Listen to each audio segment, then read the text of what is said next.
Shanty versus Bubble. It's interesting. I have 2 sets of Bubbleboots today, and they're both from Shanty players. But Shanty also looks stoned as hell in this. Wow. So let's go ahead and take a look. I'm gonna see what this played like. You know what's interesting? I don't know how much Bubbles actually fought a lot of Shanty. I've seen her get played by him a few times. Okay, good push block. Nice hit.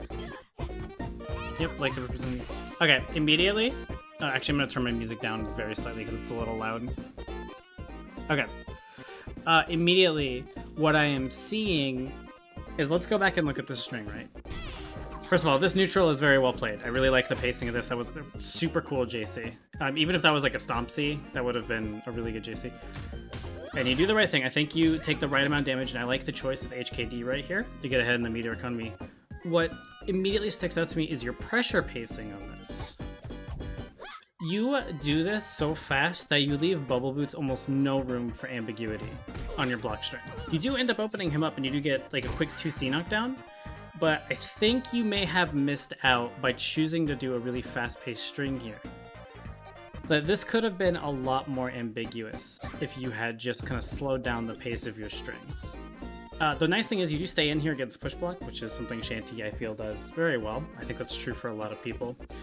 But like, I think that you generally want to start with a slightly slower paced pressure so that you can assess your opponent. You make things more ambiguous. It gives you the option to represent throw. And I think starting with stagger pressures as a layer 1 is a really good way to feel out your opponent's defensive habits. Because a lot of players in this game will just mash fuzzy up back, or start mashing push block immediately, or just start mashing in period, right? It's a really good way to learn a lot about your opponent. I actually just fought Butt Faces Shanty in a 1st to 10 yesterday, and that was like the thing that jumped out to me about him was the pacing of his offense felt super, super unique. Anyway, see what happens. It's kind of a nonsense defensive option. I mean, Bubble's probably doing this early to just get it on the stack so that he can overwhelm you later when you do get the knockdowns. Representing reversal early is sometimes a good thing. And yeah, Arizona did win an interaction, so she's getting 3 magic. Okay. Yeah, I like that. It's a pretty decent place to roll. Again, I like the neutral pacing. This is just something you have to watch out for against Bubble specifically. This is like Bubble's favorite shit in the universe, is to like whiff an air normal. First of all, this Arizona frame is a little sus. Oh, Rob, thank you so much for the 19-person raid. I appreciate it. Wow, cool. This is one of Bubble's favorite things to do, is he'll cancel his landing recovery into dead buck. He does this shit to me all the time, and it used to hit me a lot. It's always going to be a weird defensive option. It's something that's very like Bubble specific that you might not be comfortable looking for if you haven't played him in a while. Oh wow, I'm surprised that side switched. Yeah. Again, I think your neutral patterns are good. I can't believe this 2A worked. Let's see that again, because that was... Oh yeah, you pressed JB so early. This is some real thwomp neutral right here, right? Okay. Probably could have just gone for the HKD, but whatever's good. Okay, you kind of overextended there. Something that you could do is just, like in this scenario where you did stance, I have to go back a bunch, where you did this stance cancel, you've already represented a pretty good number of things in offense, so I think this would have been an okay place for you to choose to just stancel and then wait. Like, stancel and then block and react is actually a really powerful thing once you've already established some kind of offensive threat, which I kind of feel you did. What did you get hit by? I should probably be turning on input display for this. Let's see. Input history, both. I want to see what you got hit by. Oh, dash into wall stick doesn't always work. That's weird. What did you press? Pull the lever, Crunk. Sorry, I have to rewind this a shit ton. Sven, thank you so much for the 3 months. Yeah, okay, so this happens and you're blocking. Oh, okay, that was definitely just a missed IB attempt or something. Or you held back and I guess went to neutral at some point? That's my best guess. Anyway, in the corner. Yeah, this shit's nonsense. It's kind of the nature of it. You can ask Java about it. Java does have a very good OS for dealing with this kind of cross-up. Oh, stick input. That's a good idea. Why did I forget that was in the game? Stick sweep. I like it up top. Yeah, Java has an OS for dealing with that kind of scenario. I forget the input for it exactly, but you can ask him about that. Honestly, the corner mix-up with JC is just very ambiguous. Obviously, because it's a full jump, you always have the option of crouching it or pressing 2B because you're shanty and your 2B is like palms 2B on a conveyor belt. Yes, thank you, Java. If you buffer dash with 6-6 and then hold for OS's post 2D JC cross-up. There you go. You have a solution to that if you're not sure. Anyway, that round, honestly, it was fine. It looked to me like it was mostly just things that are pretty bubble specific that you weren't really looking for.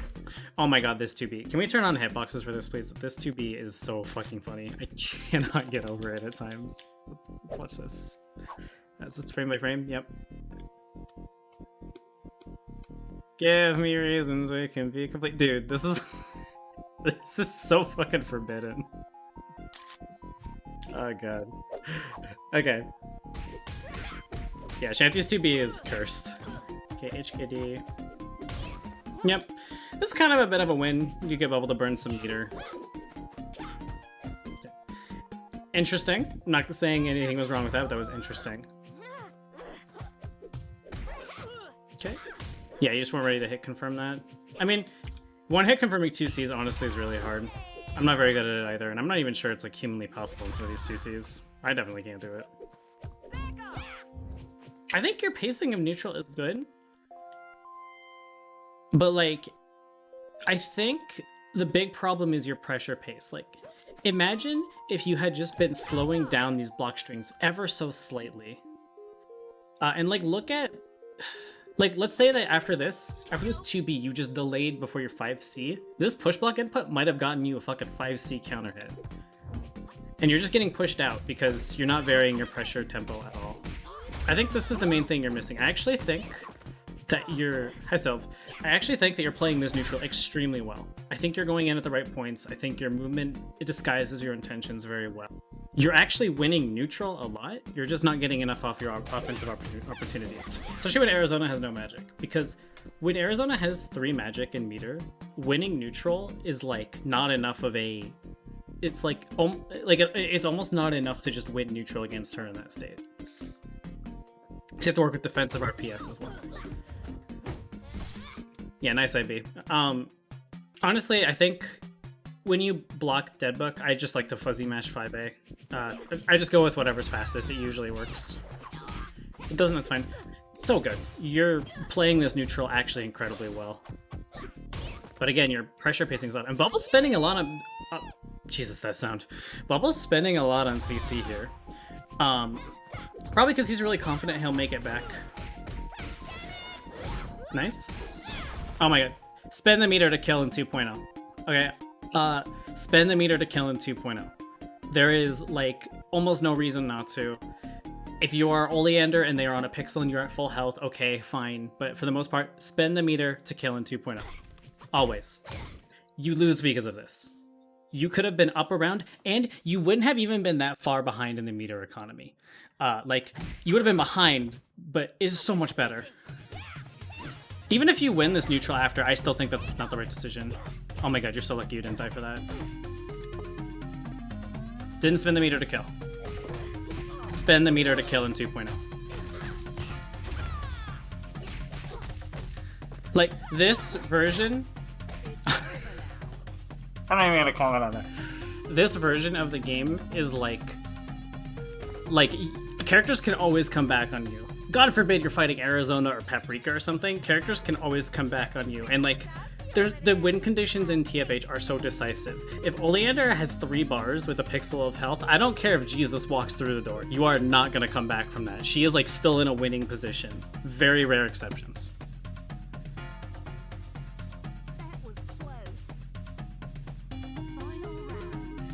You are playing the neutral incredibly well. I'm actually like super fucking happy to see the way you're playing neutral. Dude, like Bubble's scared of you, dude. Like this interaction, this fucking just like here, I'm just gonna restart the round. Like look at this. Final round. Bubble walks, like, approaches you, and he just lets you run in. He's not covering the entire mid-range that Arizona covers because he is scared of you. If your offense was like just a little bit slower, if you were representing things like throw more, if you were representing things like fuzzy, I actually think you would have probably won a lot more of these interactions.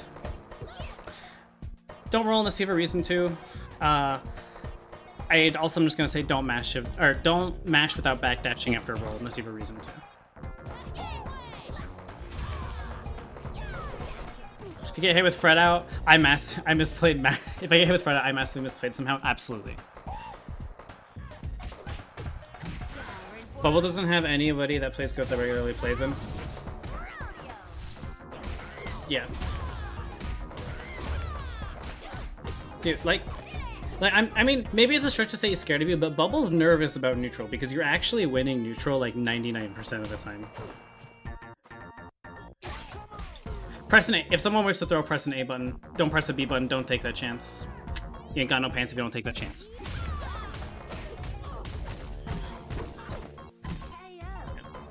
But I think your neutral's phenomenal. If you adjust your pressure pacing, like if you had just even been rotating like stagger and throw, you would have been a million times more threatening. But like players only move like that when they're scared. And yeah, like play Bubble on Monday nights. Bubble's always streaming Monday, Fridays. I think Wednesdays are still Final Fantasy nights for him. What the fuck was this? Hold up. Oh, I see. There's just a misbuffered dash block. Runstar 5B is a new one.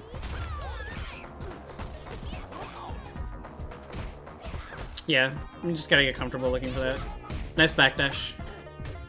Yeah, backdash 2B is like actually cursed. It's such a good defensive option on Shanty. Nice 2C. Nice bait.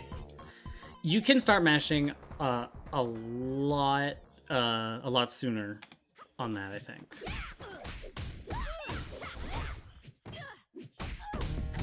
Yeah. I'm really glad backdash is being smoked. What the fuck did you input? Need to see this. Boom. Oh, I see you backdashed and tried to press something. Yeah. I mean, honestly, just block. Yeah, I think he pretty much has all the momentum at this point. This resource state is extremely good for him.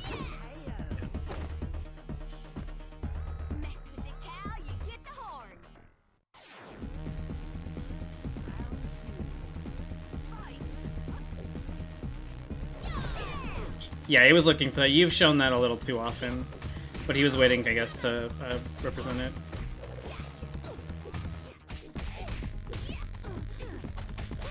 Oh, rip.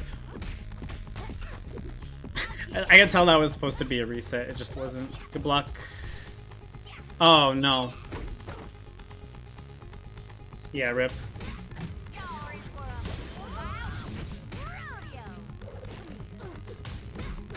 Yeah, I could tell you were just, like, you were defending pretty fine up until, I think, this game you were a lot more angsty, and I think that's just something people do. Like, you could have just 5-8'd that. I think you're on, like, layer 900,000 because you wanted to catch the magic dash, but honestly, just press 5-8. Like, if they spend the magic to disengage, fine. They have to win neutral again. Yeah.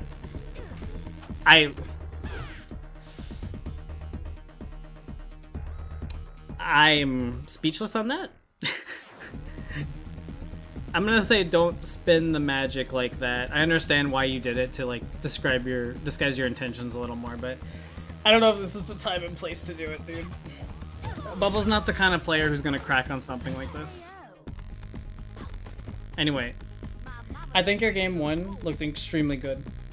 Your like big takeaway should be that you need to slow down the pace of your pressure before you can speed it up. I think you would have gotten a lot more mileage off of all the times that you won neutral if your offense was slowed down and had a little more structure behind it. That was a cool set. You have actually come, like, I think you've come a pretty long way.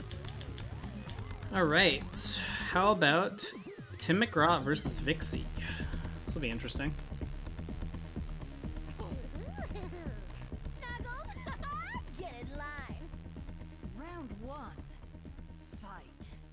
So the thing about this matchup is, like, neutral is pretty scary for Paprika, But if Paprika gets in, it's, you know, it's pretty scary. You can out RPS her. I think just by nature of the, just by kind of by nature of Paprika, it's like always explosive, right? That's sort of like the thing about TFH too, is if neutral is hard, you can still very much win it if your offensive structure is strong and you have the kind of character with a good win condition, which I'd say Paprika is. Really like this frame also.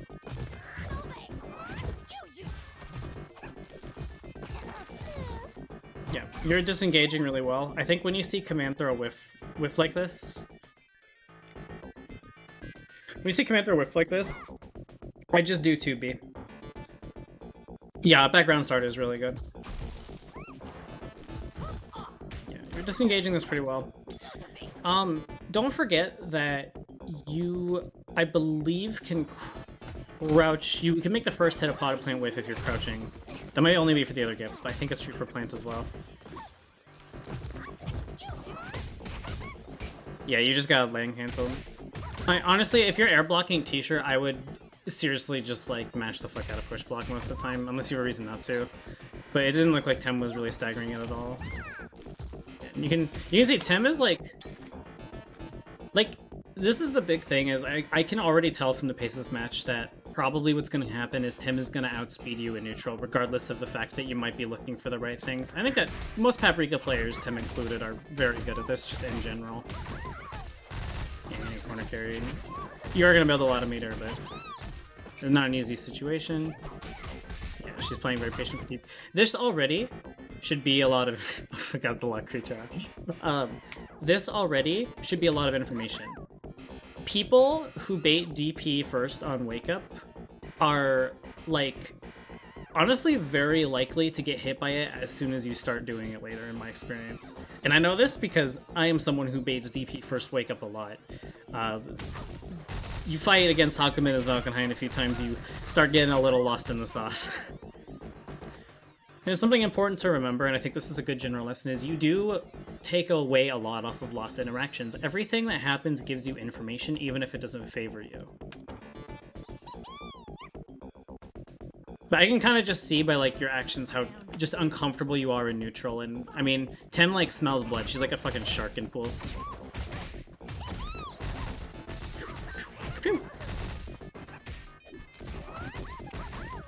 I don't know when this, like meaty 6C thing started, but that's unusual. Yeah, it was a good spot to roll. If you're gonna roll, you should either block or backdash, or I guess reversal, because backdash is really fucked up after a roll, just in general. Actually, I think Paprika might have one of the easier times covering it because of a delay 5B, but you should do that, or you should block, and because if you block after a roll, you have a chance to do CC and get them back in the corner, which is not something characters are easy to disengage from. I think you still need to look at roll as a defensive situation. I think a lot of players tend to look at roll as a, like, scramble situation and a chance to get out. But the only thing you really have to add to your normal wake-up layer is backdash, playing in, like, the backdash distance actually coming into play versus just waking up in the corner. So that's something to keep in mind. I'm a big believer in the philosophy of just block on wake up until you have a reason not to. Don't necessarily have to do that. I think TFH actually enables you to be a little more funky on defense on your first layer, but that's just something to keep in mind. So I think a lot of these, like, pools matches, a lot of people are just kind of like scrambling after rolls. And to be fair, I think that does work against a lot of people. And yeah, you're exploding because this is Tim. Mrs. Obama, it's been an honor. Oh, well. It's not. Yeah, there you go. You handled that a lot better, I felt. This is good. Yeah, magic. Just combo off it. Just take the combo off of level 2. Just get the damage lead. Get the time to set up. I like the choice to eat the apple for health. Love the waiting. Good use of the information you've been given. But it's not going to stop Tim from doing it again.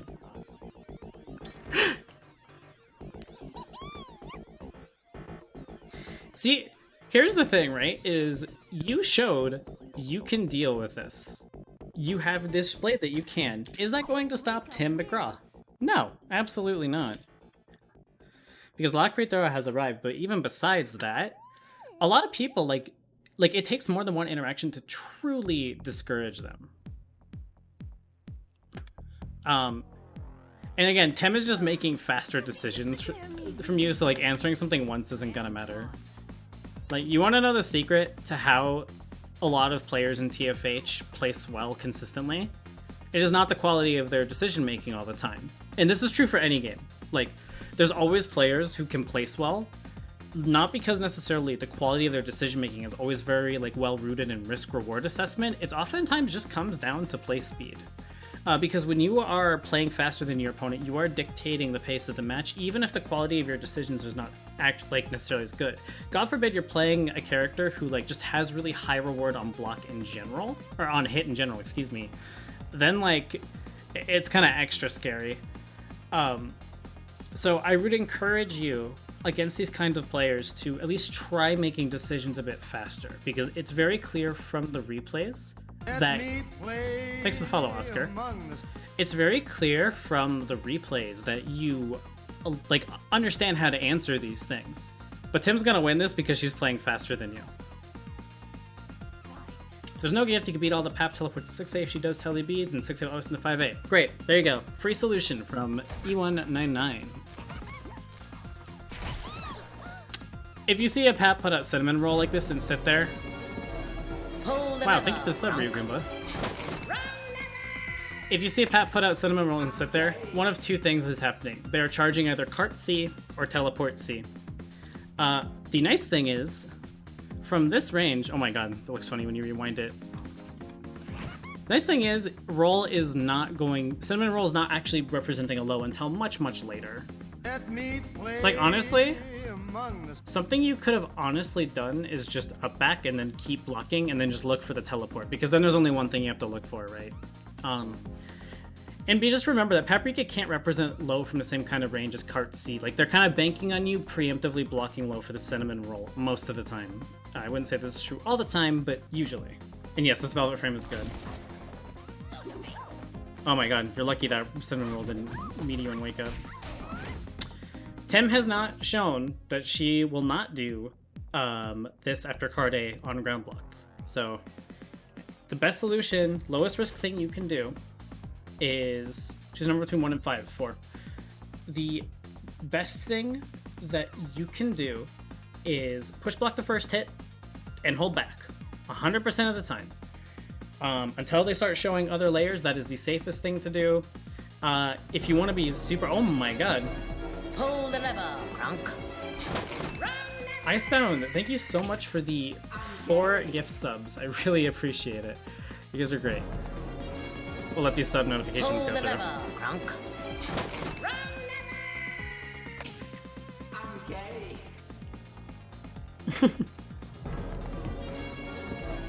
Pull the lever, Kronk. The other defensive option you have is to just like instant block and try to RPS out of 6C, but unless you have like a super good read in your opponent, I would strongly recommend just push blocking the first hit all the time. I see very little reason not to. Because when you're disengaging the 6C constantly, they're going to start taking more risks after card A. God forbid you actually manage to IB the second hit of card A, and then the situation's like even better for you. I'm going to pipe down the lighting. That is not the thing I wanted to open. There we go. Pipe down the lighting on my webcam just a bit. I'm probably going to have to turn it back up later. There we go.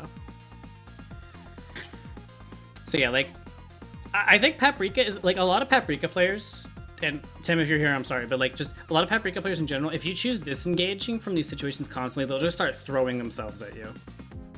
Sometimes it works, to be fair, but that's generally the mentality I have when I fight Paprika. There we go.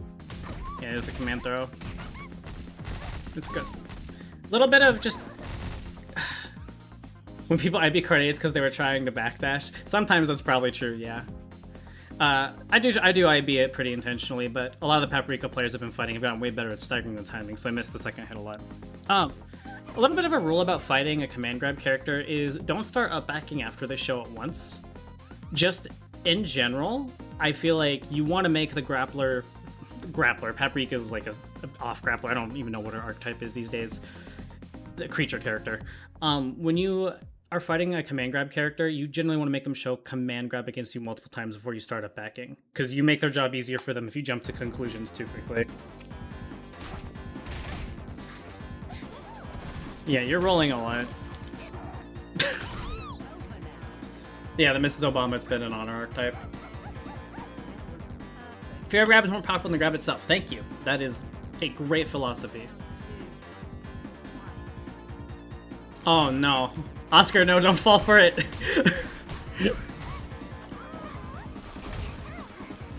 Go into level 2. Yeah, you're Velvet. You build meter by existing. Go into level 2. You would have gone ahead on the magic. And you're gonna build that bar back. Oscar's about to get timed out for 6 seconds, isn't he?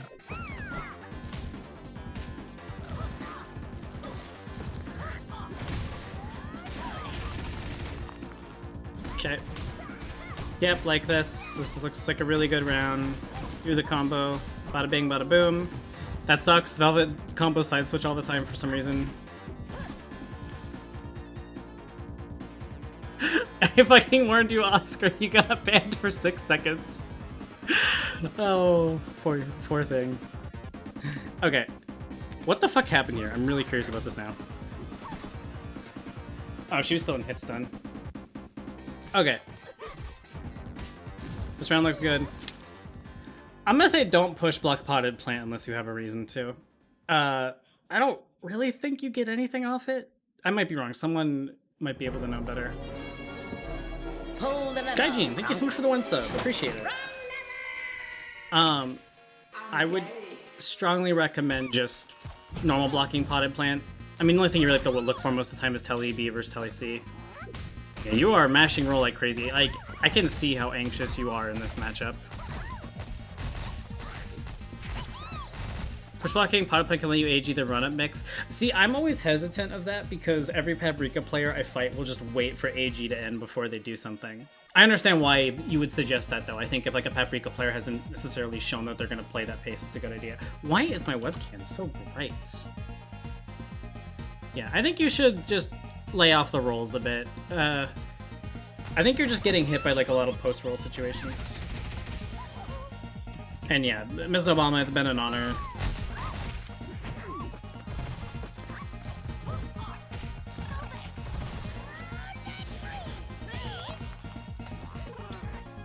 Surprised she didn't just super.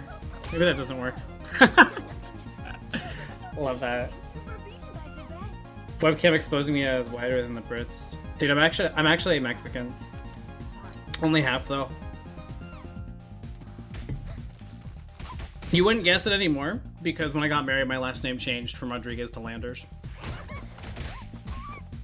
I didn't speak a word of Spanish growing up though because my father was at work so much that my oldest sister picked it up, but the middle sister and me both didn't. It just like wasn't focused around me enough for me to pick it up when I was younger. Yeah. I don't know why DP trades like this. I swear it didn't used to do that. It's so weird. Nice. That was such a sick icicle placement. That is like dude, you look huge. Yeah. Oh my god. Okay, can we just talk about how I could, like, see after this blocked 3C? We go back. Not this. I could, like, see after this blocked 3C that Tim thought about doing something because she walked forward and then she realized she was frozen and stopped herself. Oh my lord. So funny. Yeah, this is good. You're playing this round really good. Don't push block the plotted plant, just let yourself fall. I would say in general, she pressed A, yeah. I would say in general, don't push block in the air unless you have a reason to. Why is the sun suddenly getting so bright? I am so tired of turning my webcam brightness down even more. Thank you. Okay. I think you don't really want to push block in the air unless you have a reason to. Generally when you push block in the air, a lot of times what'll happen is you give people time to set up for a landing mix-up, and you just don't really want that.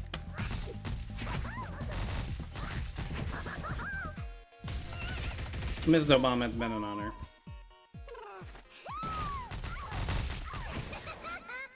Alright, so here's the big takeaway, and this is something you can start playing immediately. I want you to tell yourself, I am not going to commit to roll, I'm not going to commit to backdash, I'm not going to commit to like doing any real kind of defensive commitment until my opponent has incentivized me to. you don't want to apply that mentality to every person you fight, but it acts as a good foundation for you to get more comfortable, because I can just tell you're playing this so nervous. And it's not just like the way that the decisions you're making, but like you're dropping things, you're scrambling a lot more than I can see you do. So I think that's the big thing, is I want you to give yourself permission to just settle down when you're on defense. And I think if you can like focus on doing that, it'll actually make the rest of your neutral and the rest of your execution better. That's like the thing that I've taken away, is whenever I need to like mentally reset myself and I notice myself getting anxious. And like high key, there are 3 fighting game players I'm scared of when I play in tournament. Elion, because he's a fucking fantastic BB player. Sonic Fox, because they're Sonic Fox. Third high key, Tim McGraw. I'm always nervous about fighting Tim, so I do have to practice this act of like mentally resetting myself when I fight her. She's one of the few players in this game who genuinely makes me nervous. So yeah, I think you are getting the game sense, Vixy, but you have to work on like something that's kind of a more specific play consistency and tournament skill. Because I can comment on the gameplay decisions you're making, but I can just see from the pattern that it's the result of something anxious. Alright, Shadowking versus SKYIE-FYIRE. I've actually never seen... No, I've seen her play like once. A few times, I think. Let's see about this. And this was sent by Shadowking, so I'll be focusing on his perspective. Oh my god, that emote is so good. Okay. Okay, I'm gonna assume that this is an air push block attempt. No, it was just a mash attempt. Don't mash on the way down until you have a reason to. I don't think TFH is a very mash on the way down kind of game. Probably just an analysis stream tonight. I need a day to recharge. Actually, I need a couple days to recharge because I've been feeling kind of lately. I'm gonna play in the Sven tournament tomorrow though. I'm gonna explode, but I'm gonna play in it. Okay. I'm gonna say, on average, as Arizona, you probably don't want to just like jump to approach until you have a reason to. Arizona has a pretty good wave dash, and she has the fastest run in the game, so not really much reason to not do that. Okay, nice. Yeah, I think you're kind of making Velvet's job easier by backing yourself up. I would say, I think there are very few situations where you like actively want to choose backing away against Velvet. I think generally you want to either stand your ground and walk forward, or like walk back a little bit, or you want to be dash blocking or jumping if something opens up. But yeah, you're kind of just making her job easier. I would say you're making pretty safe decisions in neutral. Yeah, Shattersea's cringe. That's just how it is. What did you press? I'm assuming this was like JC? What the fuck was this? God, this rewind is so funny looking. Oh my god, those inputs kind of killing me. Love it. Oh, I see. Yeah, I think if you're gonna full jump in a situation like this, I feel like you might as well press JC if you're gonna press anything. Otherwise, like, when I jump, I tend to just commit to either pressing something or blocking when I'm playing not Tien, because obviously as Tien I can react to things with air dash. Yeah, you actually got in a few times. I think you're just, like, kind of making your job harder. I do this when I'm nervous against Velvet too, though. Round 2. Fight. Okay. Oh shit. Nice air B. Aw, dude, you gotta punish that with, like, I don't know what reach is there. Stomp A, probably? That's probably the easiest thing to do. I'm sure you can, like, microdash 5C or 5B or 2B or something. Definitely want to know how to punish that on block. I think the flow of your game plan is overall very safe. But, like, you are cracking in some of these jump-in situations. Okay, what's your offense? There you go. Ah, this sucks. Dash forward. Oh, yeah. When you block Velvet Super, just dash and get as much distance as you can before you gotta block. Unless you're like... I'm pretty sure Arizona can just like super that punish with level 1. But generally that's what I suggest. Yes, this whole stream will be archived and uploaded. I'm gonna be uploading the analysis videos a lot more because I think people really like them. Oh yeah, it's awkward. Shadow Sea's hella cringe. But like, something I think you want to be positive about, or just something you want to always be aware of, is when you're air blocking kind of low like that, you generally want to make sure, or you want to be attentive to when you're landing, because a really powerful place to mix people up in this game is on landing. Like, when I'm about to land from being an air block stun, I get hit by stuff that normally doesn't have a lot of prior conditioning. Can you send me your replays against Shin? Yes, I'll try to get to them today. If not today, then tomorrow. Velvet wins. Sorry, I got a phone notification.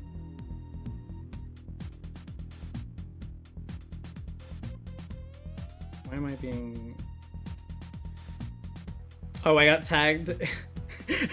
I got tagged in a really stupid picture. Sorry.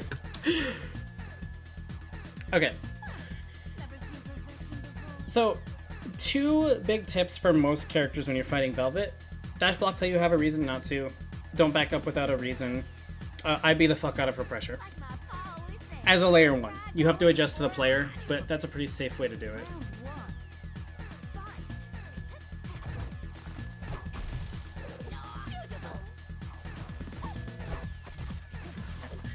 I have to say, I'm really just impressed by your general patience. Like, I can tell you're thinking. You're just not always answering the right things. You're just not always answering things correctly, I should say. Yeah, Eruption's hard. Eruption's mad annoying. I would say, like... You can honestly hold up back most of the time as long as you're fast enough, I believe. Someone can correct me if I'm wrong. Sorry, I should know that off the top of my head. You can buffer dash block as well. I tend to try to not buffer dash block after blocking Eruption from this kind of scenario unless I am really confident that they're going to do not that. Just PB Eruption. I think that could be okay. I don't know, whenever I do that, I feel like I'm just putting myself an extra block stun for no reason. Maybe there's like another solution to it, I don't know, but yeah. I really like how she's staggering her her Shatter A into snowballs. It's really good. She's doing a good job disengaging, actually, too. Like, you're getting in these good distances, and she's just picking, like, disengage most of the time, and I think that's working. Yeah, she's figured out you can't deal with Shatter Sea. You just gotta, like, practice reacting to Shatter Sea. It's really it. If you're not confident in your reactions, then it's just a thing of, like, knowing where they're gonna do it. Like, I think SKYIE has done Shatter Sea or Shatter A after 5C, like, every time, so that's one place where you can look for it.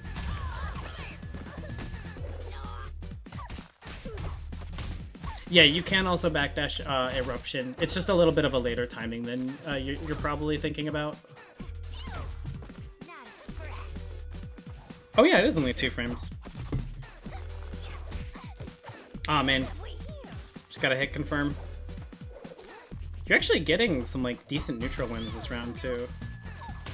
I'm just really impressed by your overall patience, because, like, I can tell you're just not really comfortable against the pace of this match, but, like, you're still approaching this with the mentality of keeping yourself safe, trying to figure it out. And I like, even though it doesn't work out for you, I respect the fuck out of that.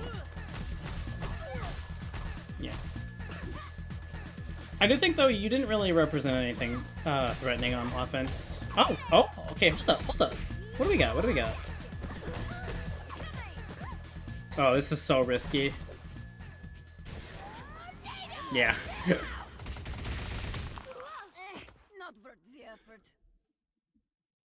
I do think a big portion of this is that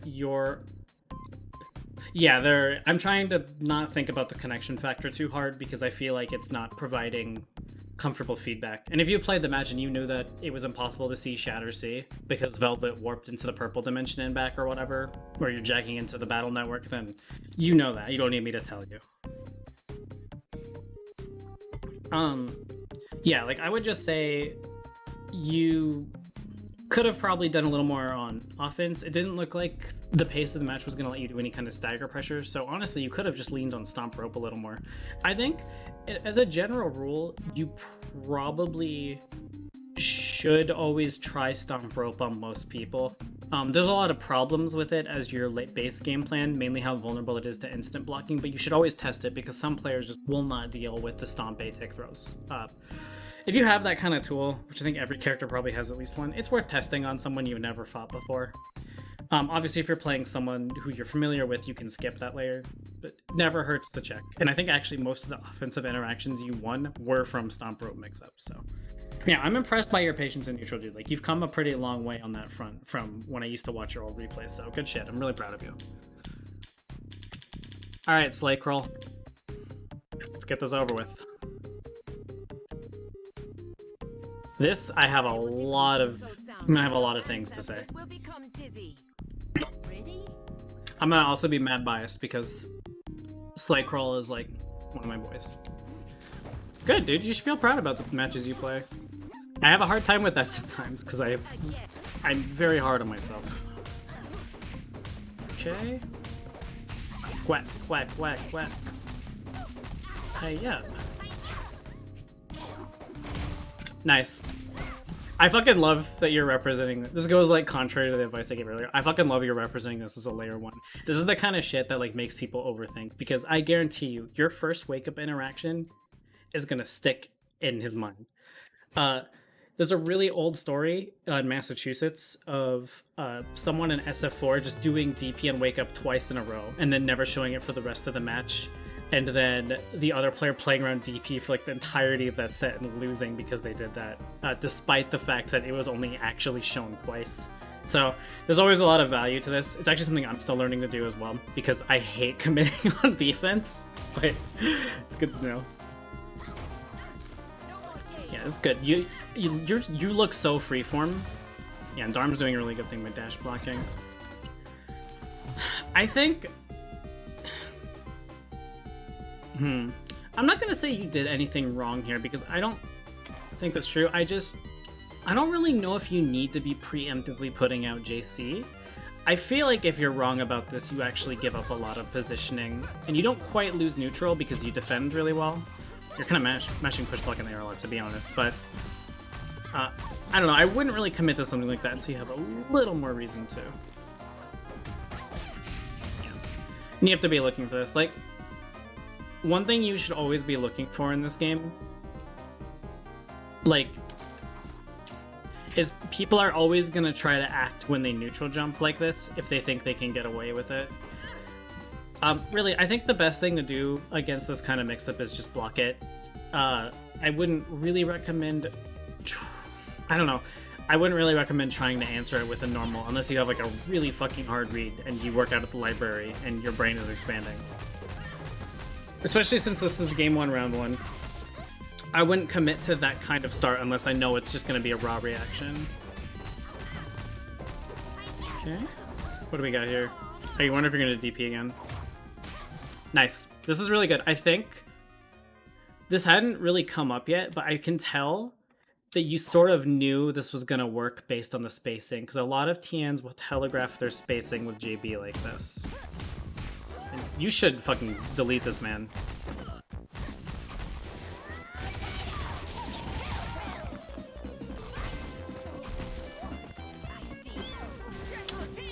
Okay. I would have spent the meter to kill with this little health, but I'm glad I got to see that. Oh lord. Okay, nice. Yeah, your pacing in neutral seems really good. Okay. I like this a lot. I think in this situation you want to run under him a little more. Though you did. I'm surprised that whiffed actually. Oh god. I don't think there's actually much reason to air-to-air TN in this kind of scenario. You shouldn't really air-to-air unless I think you're decisive about the side. A lot of these situations you probably could have won if you had just stayed grounded and waited, or tried to run under to disengage if you so thought that you had the chance to. But blocking is always the safer option. Like, a lot of TNs will try to just catch you with scrambling. I know, right? I've never seen JC whiff like that. Just got extremely scared. It's understandable. Yeah. Dude, look how much he's respecting you. You've shown 2 wake-up options, and this dude is, like, afraid of you. Now it's my turn. Yeah, like, you're... Almost every way you're getting hit in neutral is from getting air-to-air like this. Yeah, it's fucky in the connection. I would assume it is, because, I mean, Germany to Brazil is pretty cursed. legit, you would not be losing most of these neutral interactions if you were not like air to airing or messing up an icicle, whatever's happening there. Anyway, that's neat because you still have 3 bars. But not well enough. But you have total control of offensive situations. Final round. Fight. Don't Shatter Sea like this, dude. Like, I almost kind of understand it because Shatter Sea can air to air like this, but don't Shatter Sea like that. Too close. You can't, if you want to get better, you can't be leaning on things like that all the time. And I think you're showing more restraint than I've seen you show, to be honest, but don't lean on it like this. This is great. This is looking really good. This is like a good situation for you. You have time to just set up. Yeah. If this JC, if you had done just like grounded 3D or something, you could have gotten a lot more leeway. You are almost exclusively losing his neutral interactions from jumping. And considering how close I know this set is, imagine how much different it could have played out results-wise.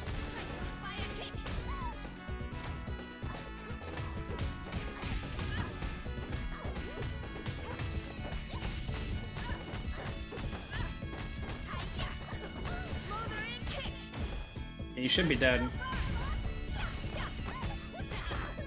Yeah, Velvet's DP is hard. Oh my god. If you are in this kind of situation, like, this kind of drop is where Velvet, like, this kind of drop is where people expect you to DP. Especially a player who's as tournament experienced as Darm, I think this is probably what they're going to expect from you most of the time. So if you're ever in this like weird post-drop scramble situation, choose the safe option because most of the time it's going to work out better for you if you do. I can turn my webcam lighting up. Yeah, the forward momentum made it so 5B couldn't bait Velvet DPs easily. Uri actually has a safe jump for Velvet DP, if I'm not mistaken. I don't remember what it is though. Ready? Fight.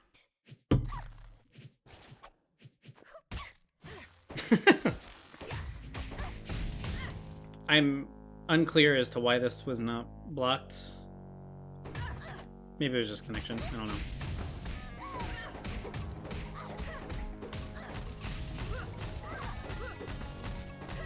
This song is so good. Echo the Dolphin music hits me different. Yeah, he was looking for the roll. So it's interesting because now he's shown that he's gonna look for roll. Dude, if people are willing to try to throw your roll, like, you can fuck with them so hard on Wake Up. Throws are laughably bad against roll. Like, he's not even gonna get any substantial reward off this.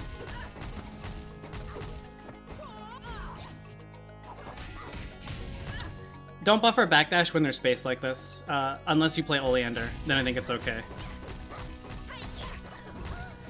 Backdash is something you can use when the opponent's a little closer to you, I feel. But not when it's spaced like that, because you're not going to be able to likely punish something that whiffs. Yeah, 2Cs is the same.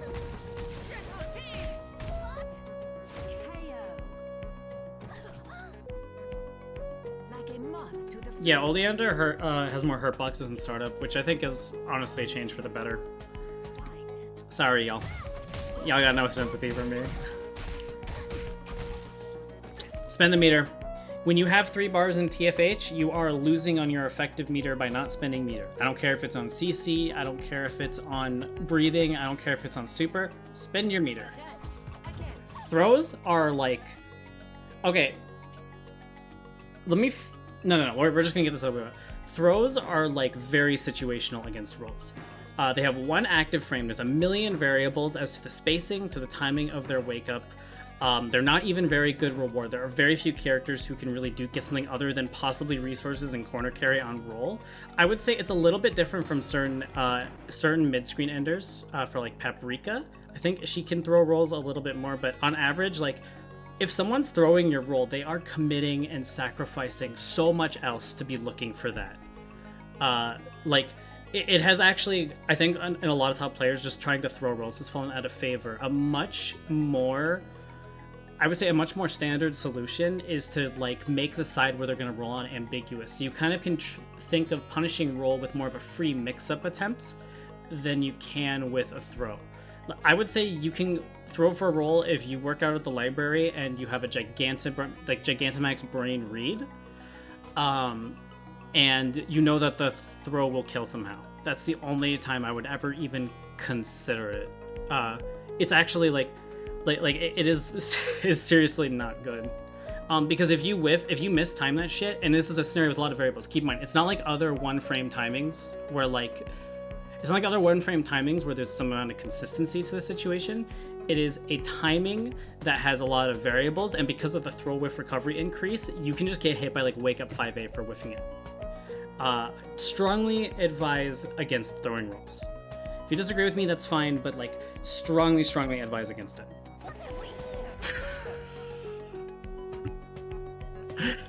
All right, that was sick. Love that. You should spend the meter somewhere though. Like, yeah, meter. Spend it.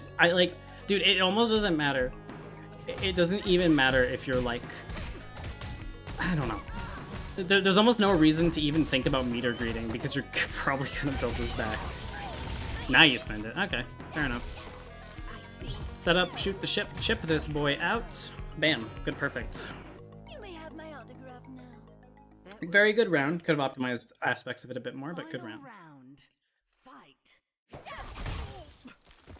Nice.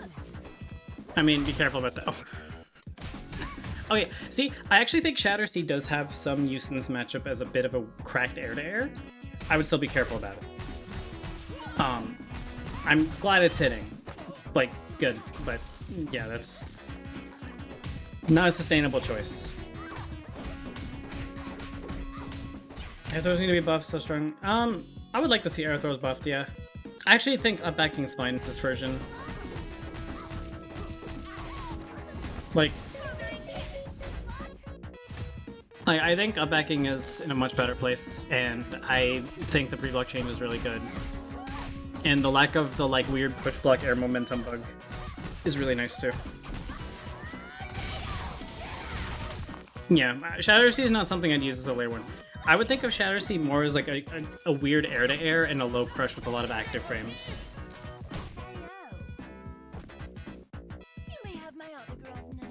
I almost feel like you won this round by doing nothing. No complaints though, sometimes that happens. Yeah, I would like if air throws had more use because like there's almost nothing you can realistically layer them with. Yeah, backing is stronger on Oli than other characters to a degree. Okay. Nice. Oh my god, yeah, you're leaning on this super hard, bro. Like, I'm glad it's working, but you gotta really don't want to be leaning on this.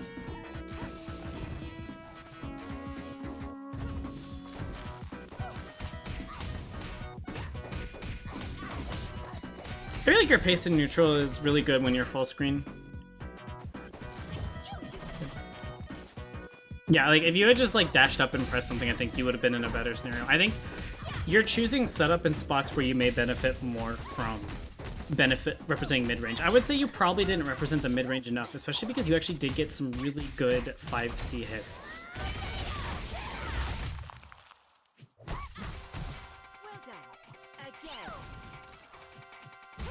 3D. That was a nice round.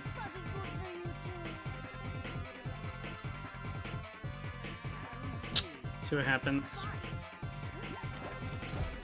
Dude, you're like losing neutral every time you jump. Actually, like, plant your goddamn feet on the ground unless you're doing a TK icicle. I genuinely think that's probably the best way for you to approach this matchup right now.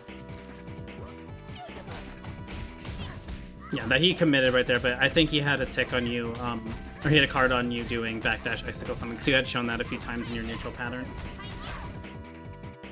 Yeah, I love your choice. Dude, look how much he's respecting you. He's waiting for roll in DP. You have won the defensive conditioning in my opinion. And I think if you win that on Velvet, you have so much fucking power. Don't know what that was.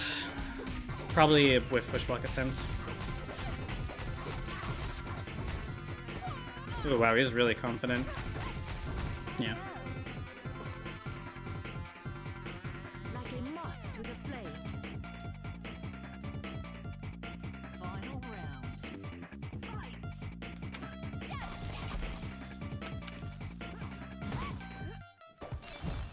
I have a lot to say to this wall of text that just got posted, but I'm gonna wait till... I'm not trying to not get sidetracked in these replays anymore because I'm moving slower than I'd like.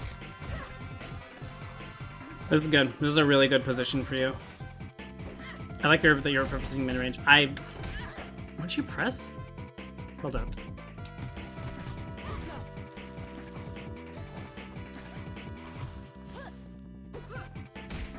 I'm not sure why you're pressing throw here. You must be trying to push block or something.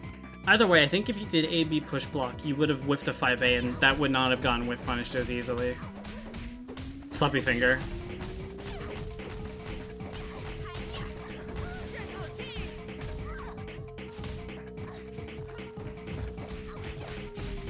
You can probably... Yeah. Oh my god. Super, please. Yes, thank you. Yes, yes, yes, that's so good.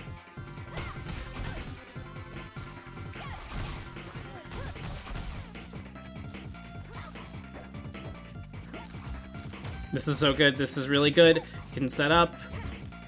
I think you should fuck around with 2D a bit more. Oh. He could have killed you off this too with Ash Loops.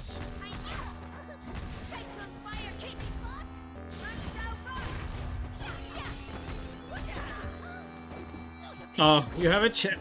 I told you, dude, that's where they're gonna look for it. Dude, you got so close. You got actually so fucking close to winning this. You were in like a win condition position too. You did really well. I would like to see you just not jump as much. I think if you plant your feet and you find other ways to stay mobile, like dashing under Tien, or representing your mid-range one, I think you'll do so much better in this matchup. I've seen a lot of improvement here. I don't think the SlayCrol from 2 weeks ago would have been able to play that as well as he did. Because almost every neutral interaction you lost was either a bad choice of picking Icicle Summon, or it was you jumping and just losing neutral after.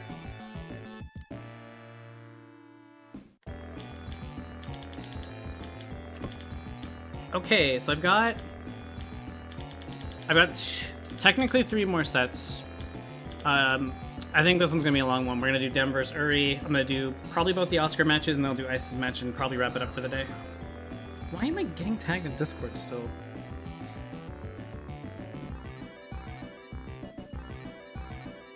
Oh, that was Ice. Okay, thank you.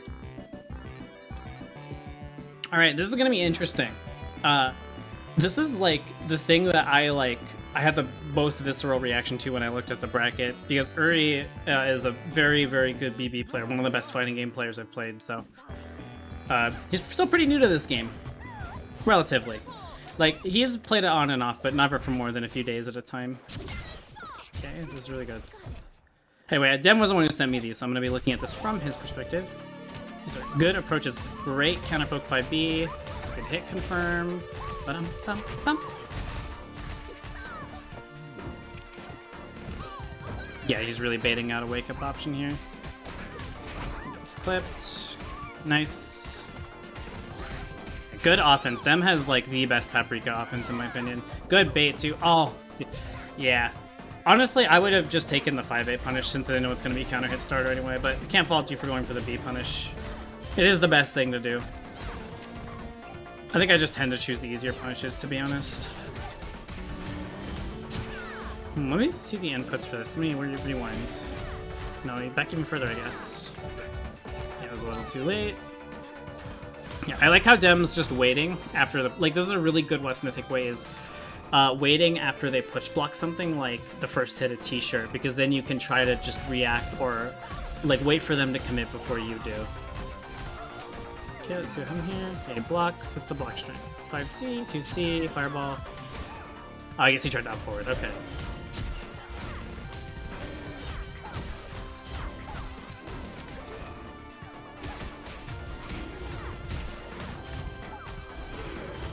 Yeah, I'm not really sure what the reason behind roll there was. Yeah, I like the choice to not tech here. Good block. Yeah, and good punish. You can punish that from, like, so far away as Paprika. It's really cool.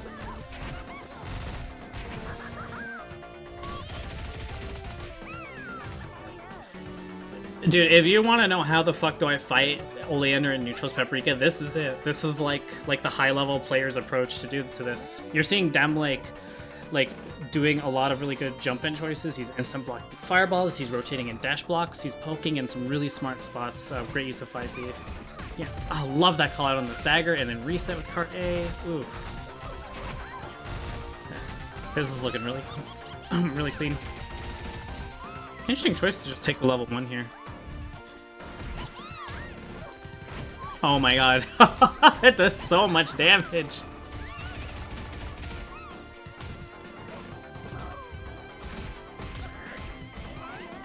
Wow. That was like some of the most fucking vicious Paprika play I've ever seen. Good shit. That was perfect.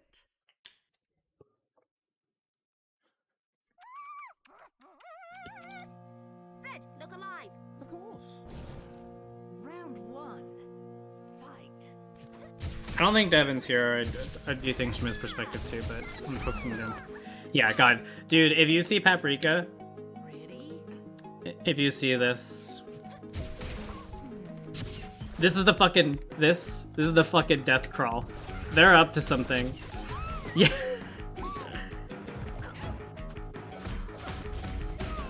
I wonder if he tried to flop there. Let me go back. I'm just gonna use this as a feature. It's actually so much easier. The Dem crawl. Yeah, you always carry a risk with reading against Paprika. It's one of the things that she has in this matchup for sure. Oh, looks like he tried to up forward. Oh, that must have been a flop attempt. I think these are all flop attempts is what I'm seeing with up forward. That makes sense. Love this. Oh my god, this is so good. When someone miss push blocks the cart A like this, stagger it. Like, I love the way he waited this out before he did 2A. Yeah, and already knew the race that was coming.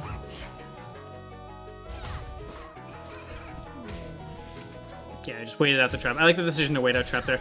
I think it is a general rule when you're fighting Oleander, if you know you can poke it pretty safely, go for it.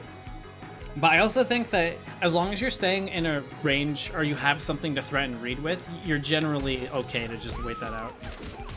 Yeah, I know Uma.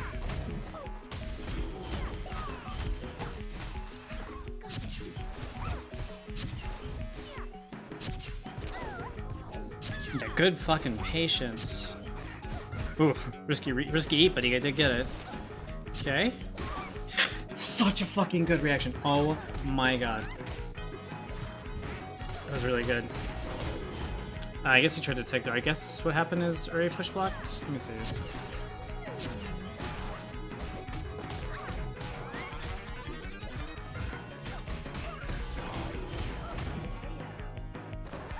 Yeah, I must have thought he was a little bit closer.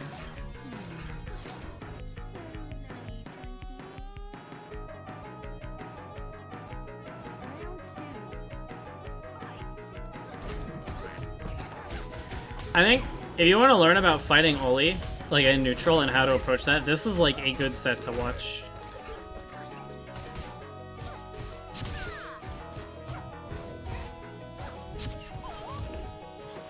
Yeah, that scenario, dude, that scenario is actually so fucked up. Like, on God.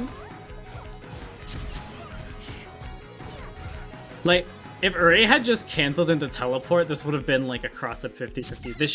This is like when trap is spaced perfectly like this, where you can't even like dash block in order to get rid of it that consistently, Jesus has like arrived for your offense and you can use your bar magic to make a really cool teleport setup. Oh, counter hit JC. That's big. Up to it. Yeah, good patience. You can kind of see Dem, like Dem is rotating between choosing to have teleport charge to threaten read and then choosing to dash block because he knows he can't do both at once. Yeah, I like Uri's use of trap as well, and he was just fucking waiting for that. Dude, this shit is so good. The consistency he has with baiting the teleports is really good. Let me see this. What's gonna happen here? Yeah, he gets a reset. I guess just tried to read a roll.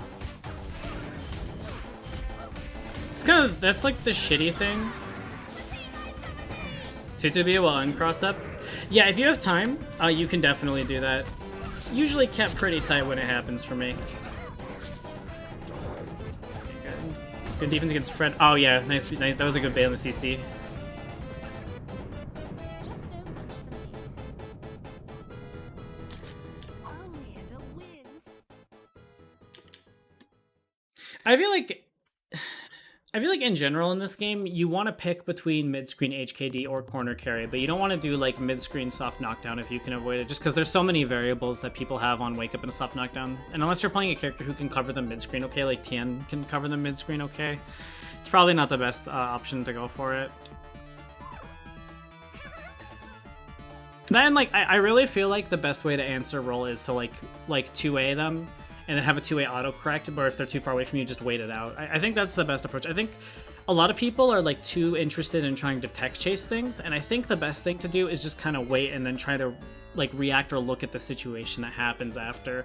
I would say I have the most success dealing with rolls mid-screen when I whiff a 2A, and then like if I see that I think a roll is happening or I'm looking for it, then I'll just try to meaty them with something after on wake up or disengage. I think that's kind of like the main thing I'm seeing is like a lot of these mid-screen soft knockdowns aren't really working out in Dem's favor. And like I think you have to understand that situation is sort of avoidable or unavoidable because of how the situation and how the system works, but it is something to keep in mind. I think it's where a lot of these opportunities tend to be lost. Yeah. Devin, if you're here, don't overextend your reads like this. Holy shit. This is like what Paprika's dream of. Yeah, I think Uri has shown 2-2D after resets quite a few times now. Also, I think if you're not... Yeah, that situation's mad annoying. I think if you're not confident in the reset game against someone, it's better to just pick corner carry. Or just strict HKD instead of reset. I think actually HKDs tend to be a more sustainable scenario, but there are a lot of benefits to doing resets.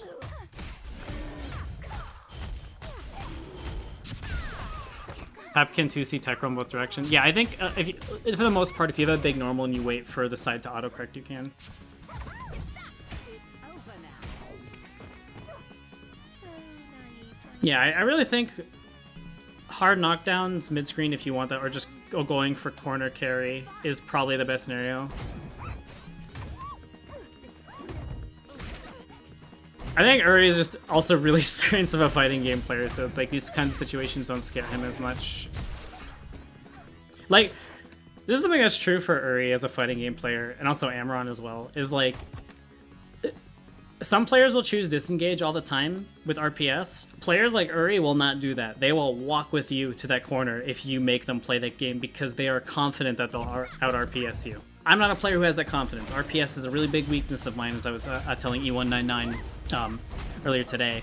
Like, I think if you're losing this kind of situation a lot, I think the best thing you can do is just try to like not play it altogether. Also, because when you resets are kind of a risk. They're good for winning the meter economy. They're good for a lot of things, but this is definitely a player where I think it would have made a lot more sense to just start going for the max out and corner carry. Because at this point, I think the disadvantage in the meter economy of maxing out probably like is significantly outweighs by the potential damage you could get.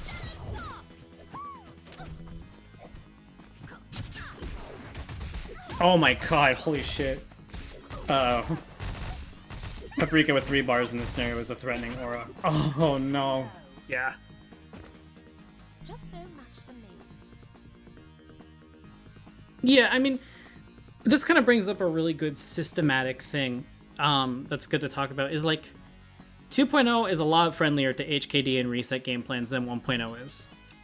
But it's important to recognize that you are... Also, hi Mock, sorry I didn't see there. It's important to recognize that you are making a sacrifice to go for that. And there are points where you're better off being behind in the meter economy than like losing damage. And I think this is one such matchup, because I think the thing about Paprika is like you work pretty hard to get in neutral that I would, like as a player, I'd probably just take what's guaranteed most of the time, just on average. Yeah, I can't speak to the viability of Paprika resets. I mean, I think that Paprika resets are good, But like any other HKD focused game plan, there are player archetypes, there are matchups, there are situations where you wouldn't want to go for it all the time. I'm kind of like the outlier in TN players because I really don't like short combo HKD on TN. I'd rather win in fewer interactions because I'm confident I can win even in a bad meter economy scenario, first of all. But also, like, I feel like killing in fewer touches is a lot more consistent, and I believe Tiana's really good soft knockdown coverage, which gives her that option to do it more. That is probably like the best set I've watched so far, though. Like that first replay, every Paprika player should study that shit religiously because the way that Dem approaches neutral and the mid range is fucking phenomenal. He is actually so good at picking his teleports and his dash blocks. I think a lot of Paprikas tend to go on the side of being too scared or too aggressive is more common, honestly. That is like the perfect fucking spread, even if the set didn't work out for him. Yeah, I enjoyed watching that set quite a bit.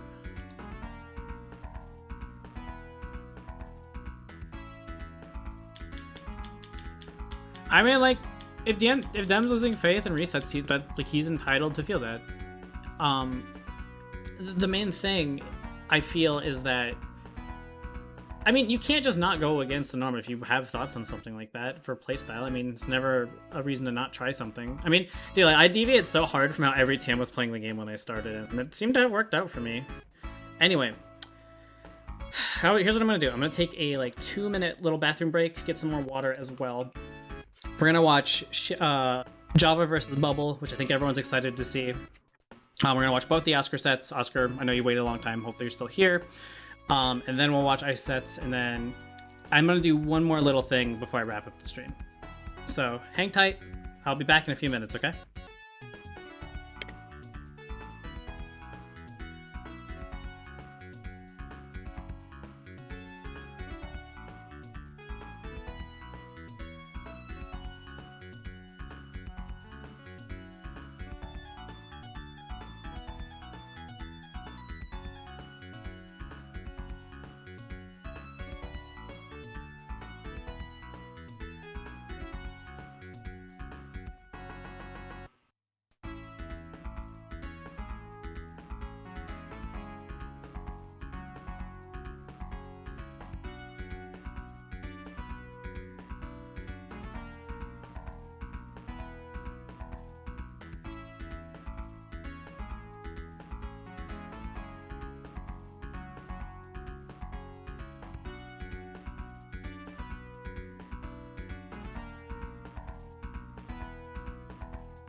All right, I'm back.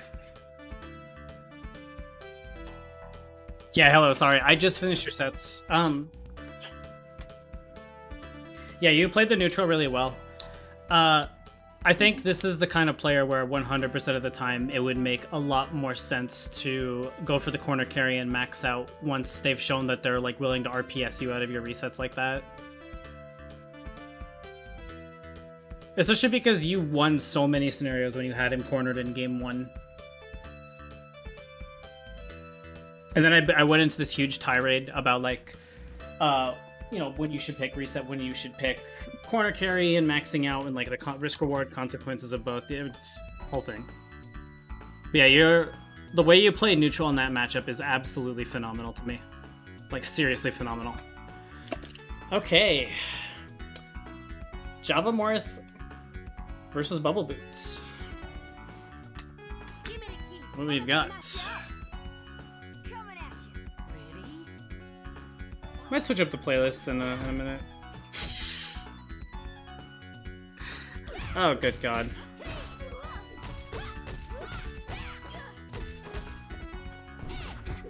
Hey! Yeah, nice push block to disengage that mix-up right there.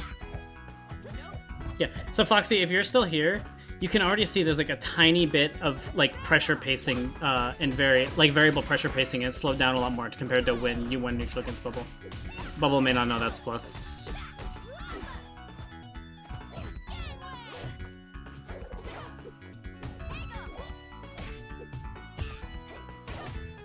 Oh my god. Dude, Java, I don't know why you're pressing 6C so much. Like, that shit's definitely a commitment. It's not bad. But it's definitely a commitment. Yeah, nice block on those. Yeah. I can kind of see Bubbles' discomfort because I think he's playing a lot slower than he normally does. And I'm sure Javamorris knows this matchup very, very well, being like a top Arizona player himself.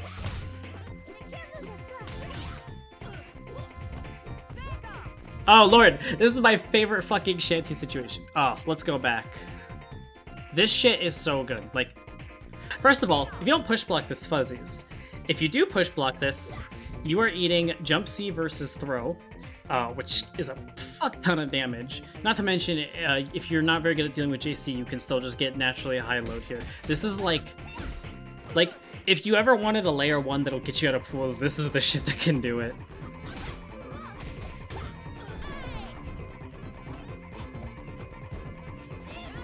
It's interesting that Bubble's response was to push block. I feel like if something appeared plus, the last thing I'd want to do is give them more plus frames. Let's fucking restand mix up. I kind of like that that's what Shanty's level 2 has evolved into. It's like a shitty Gen freeze reset. It's kind of funny. Oh, he doesn't have magic. This isn't that bad. Kind of need a bar magic. It's kind of important that he has that on the stack, though, I guess. I don't know. Okay, so it didn't work out for him there, but definitely pay attention to the way that Java does JA, because I think that's kind of the solution with Shanty in a lot of these scenarios, is you want to be air-to-airing people a lot more than trying to anti-air. Her 6A is actually fast and like is pretty good, but it doesn't have the same kind of vertical reach and presence that, you know, other 6As would. So I think Java's use of JA and just air-to-airing in general in this matchup is really important to watch if you're a Shanty player.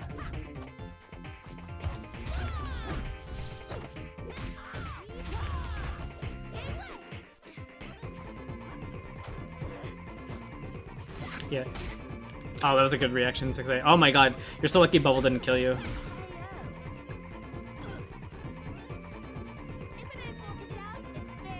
Turn off HQ super flashing? Yes. That shit's really annoying. I don't like it.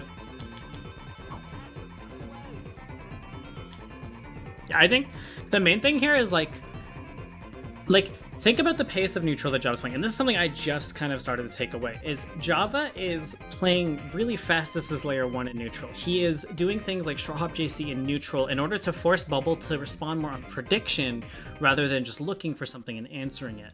He's making Bubble not really throw himself at the wall, but he's making Bubble commit to things that are much more read-oriented, and Bubble's not really answering back with his own dictation of the match, which is why I can tell he's a little uncomfortable fighting this character. So I think Bubble usually does a pretty good job of representing enough to dictate the pace.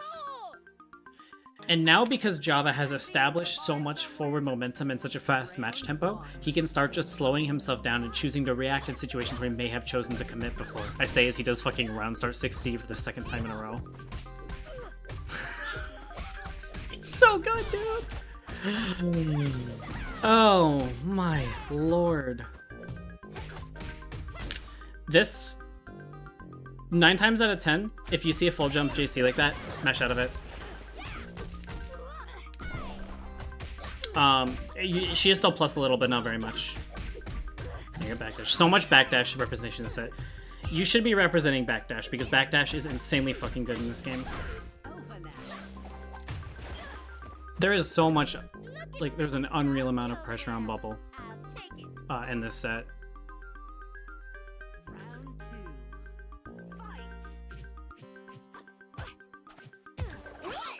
Yeah, there we go.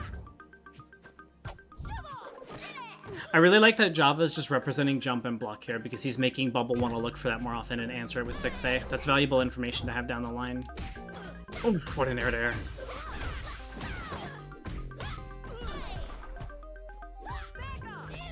Nice.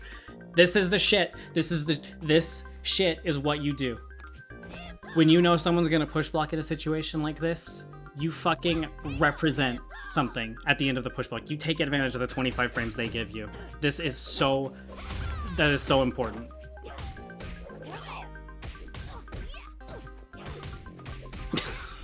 That's so hard to deal with sometimes. Oh, yeah, okay. Now Bubble's like, you can, that media 5C tells you that Bubble is looking for the backdash. Oh my god, good IBs. Oh, that's it. Oh, this scenario is so fucked up.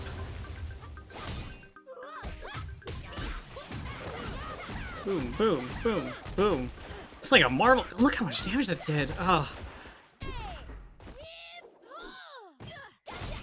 Wow.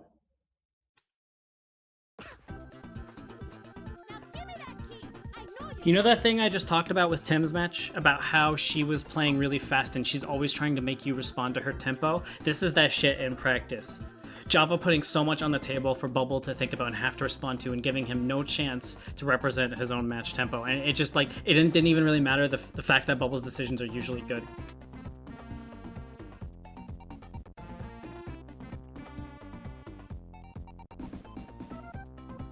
Like, I almost want to say this is the kind of shit that you do in Strive, and this is probably what Java has taken away from Strive. And yeah, that's another thing. High-level players in games, they are constantly taking away information, even from the interactions that they win. They're always considering two things. One, what information am I getting off these interactions? Two, based on what I've seen, how will my opponent learn from these interactions? Java knows that Bubble's going to learn from these interactions. Bubble adapts very quickly. He knows how Bubble's going to respond to these things. Like that was high level TFH, or just there was some high level fundamental fighting game shit. Like I genuinely think that. Obviously, like Bubble's lack of familiarity with Shanty definitely skews things a lot. He wasn't ready for a lot of this situation, but there is a fundamental area at play. Let's look at Derpinator versus Oscar. By the way, disclaimer, I'm not very good at this matchup. When I win this matchup, it's because I'm much better at fighting Palm players than I am at fighting Palm. I'm really bad at dealing with Palm's defensive RPS sometimes. And the way I play neutral, if I'm too hesitant, kind of backfires. Okay. This is a good route. It's gonna max out. Yeah, double Ash Ender. Same problem Foxy had, dude. Like, this is... Your pressure tempo, by default, does not need to be this fast. You can speed it up later. Adding a tiny bit of delay to this shit, making it so these absolute guards, these push blocks don't do shit, really important. Now, thankfully, the thing that is getting you mileage is the frequency at which Oscar is doing up back JC. Yeah, it's really good that you, like, I'm sure you're looking for that, because I know that you two have played, have played before.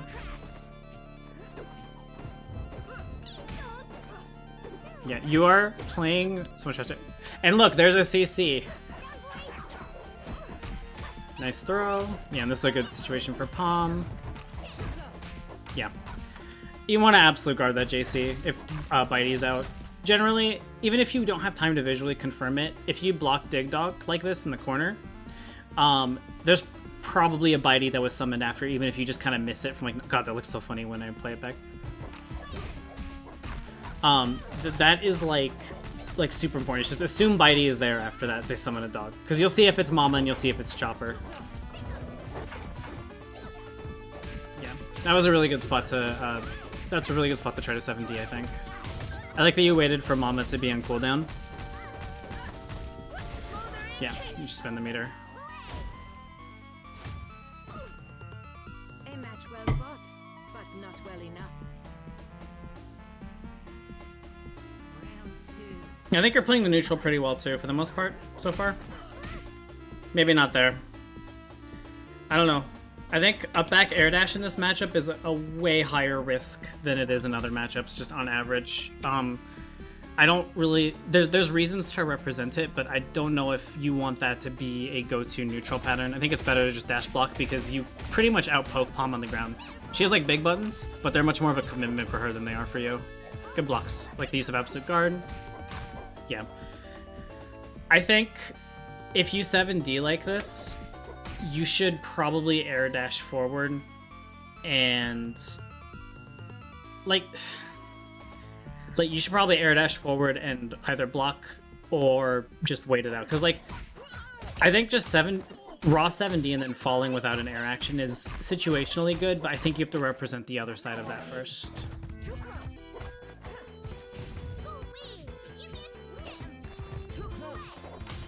Yep. I'm guessing that was a backdash attempt. I don't know, honestly, I'm always hesitant about like backdashing against Palm and neutral. She just has stuff with really good active frames. Oh, wow, I just burped really hard. This song is a banger. Yeah.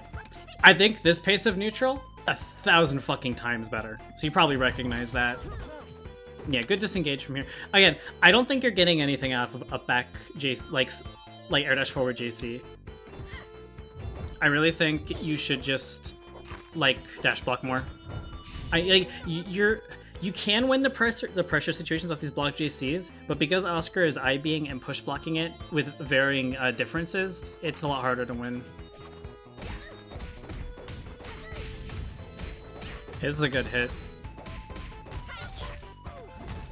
And well, I think there is value in the thing that you're doing. I mean, it's good that this worked out for you, but this probably would not have been as good as just taking normal Oki. Especially if you have 3 bars. This is a insanely questionable level 2. Juggle Decay is full. Do not attempt this nonsense when Juggle Decay is full. Like, there is absolutely zero reason to try to go for this kind of mid-screen setup. Zero. None. Like, you're gonna lose this interaction. And whenever I see Tians do this, I know they're gonna lose the follow-up interaction. And Oscar's seen this shit before. Oscar has been playing this game for like 3 years. Oscar knows that this is not real. And this shit loses you the match. You just gave a hit for free to Palm, who had 3 bars. If there's a decision that costs you this game, it's this one. Yeah. And while you're here and the Mario Bros are fucking going after... Yes, thank you, Oscar C.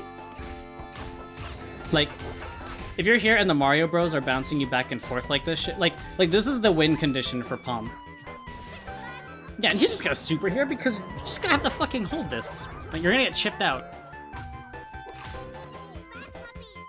I think your decision making was incredibly solid. That was probably some of the worst meter management and like mid-screen Oki. Like, don't do this, dude. At least make it a hard knockdown. Like, I think if you really want to go into level 2 there because you really feel like you can close it out with the magic region, I think that's okay. I think the better thing to do at minimum had been take SKD in the corner rather than mid-screen or spend the 3rd bar. I probably wouldn't have spent the 3rd bar. But that was almost like I felt like your decision making in that 3rd round was fucking phenomenal until that. Round 1. Fight.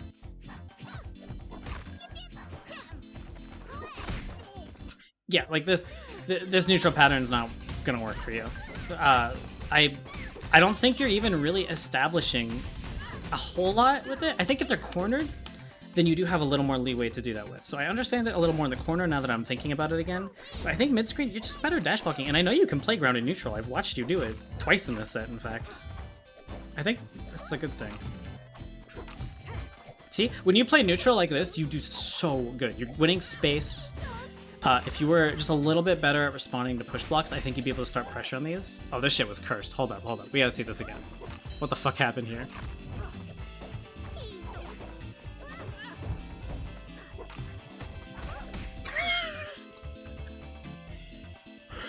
You know what's really fucked up is I think this only worked because you IB'd the JA. Holy shit. That was actually OD.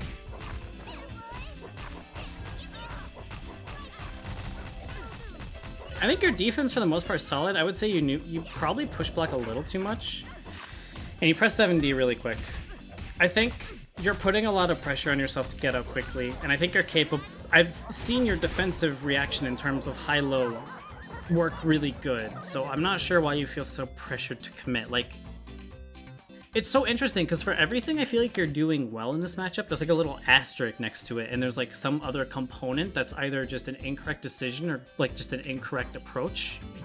Especially because I feel like with the feedback you're getting, a lot of the stuff you're doing is working. You have like the right answers, but like, I don't know. You have the right answers, but like you're not using them all the time. I guess that's the thing that feels disconnected. And yeah, your pressure pacing, your pressure tempo needs to be slowed down. Yeah, go for it, Nem.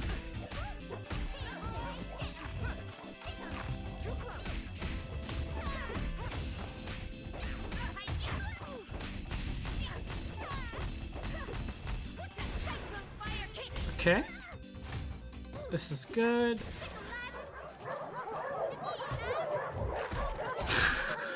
Wait, where did she go?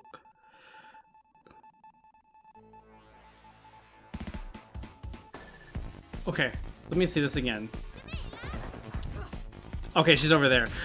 I was like, where did she go? What the fuck happened? Yeah, good blocks on this. I like also that you're not folding, they're just trying to push block Mama. Yeah. Okay, yeah, so I feel like I saw you do the things that would have probably worked a lot better for you.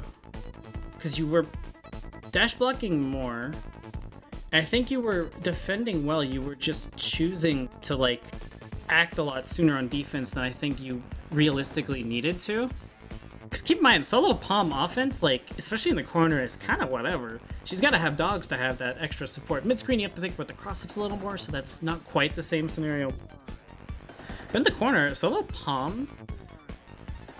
But were you correct on commentary when I said Oscar would rather just go for knockdown and use level 1 for mix, or was he just dropping? Oh, I don't know. Oscar would be able to answer that, not me. Yeah, it was mixed. That makes sense.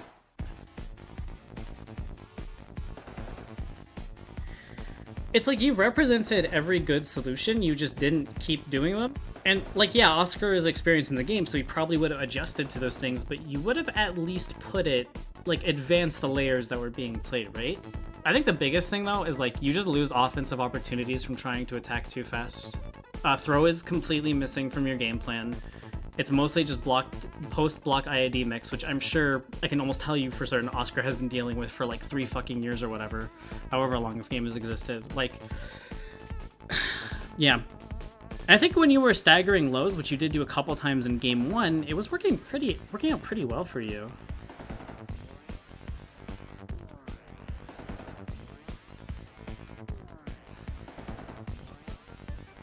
Yeah, I don't know. I mean, I'll always respect your play speed, but like I think the offense is the place where it has to be slowed down, or you're just not going to get anywhere. People are getting way too good at using the system mechanics in this game for that kind of offense to keep working.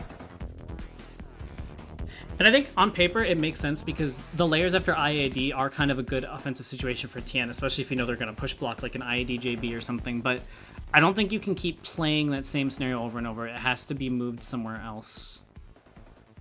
A lot of these places where you IID'd back in to reset pressure, from looking at Oscar's inputs, you may have been able to catch him more often with like 2A, like a 2A at the end of the push block or a 2B or something, and then you would have been able to rotate kind of like the fuzzy up back out of it, and then he would have been like, okay, I need to stay more grounded so I can not get hit by that, and then you could have opened up more offensive options. Like I think When I watch you play Derp, it's like really fast car driving, and then it just like crashes. But like all the pieces are there. I can literally tell that like you know all the right things to do. Okay, another Oscar set. Also the same matchup. This is really the Oscar hour right now. Oscar vs. Arcanel. Why is everyone messaging me? Oh, I see.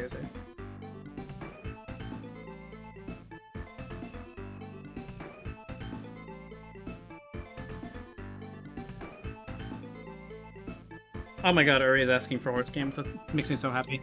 This will be interesting because this is gonna be like 25% more air. Okay. This looks like a pretty good start. Bam, crash. Whoa. Let me see these inputs again. Okay, so we got wake up, delay tech. There's a fuzzy up back, block the 5A. I beat the first hit, and then I guess just tried to fuzzy up back again, I see.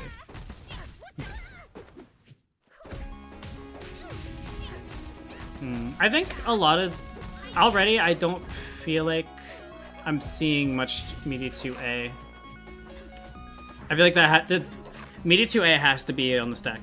You're, like, as a general rule in this game, I think media 2A has to be on the stack, always in some form, or else you're just not, like, you're not getting good offense. Yeah, I respect your patience right here, but you needed to add a minimum move in this scenario. I don't know about that. I think you could have just like dash blocked forward and then made him like either push block the JC or IB it and then try to like jab out of the thing after.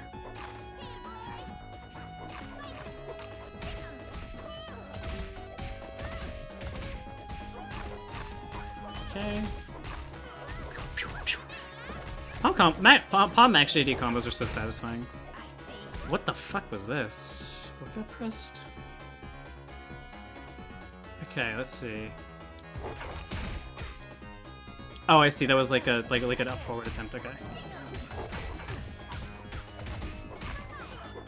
Oscar is getting a lot of mileage off media 2A. I'm not sure I understand what exactly you're pressing here. I need to just look at the inputs here. Hold on. I guess that was a 7D on the wrong side. Oh yeah, maybe it must have come out as like 9D. I've had that happen before. Yeah. Okay. I see.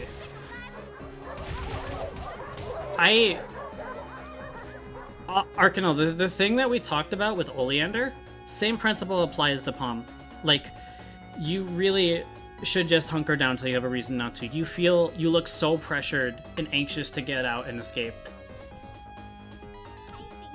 Because you're committing to shit so quickly. It's okay to block for a little longer. I respect the attempt. Okay, that looks so janky. I think you're getting clipped a lot by these dogs. I guess... Let me see this. I'm guessing that was like the beginning of a super jump input. Okay. I really like this. This little bit of movement right here was like good until you decided to like air dash and get hit. I think you can play more of this matchup grounded or at IAD height. I'm not sure playing at the super jump height strictly benefits you. Yeah, I mean, air throws don't really hit that often.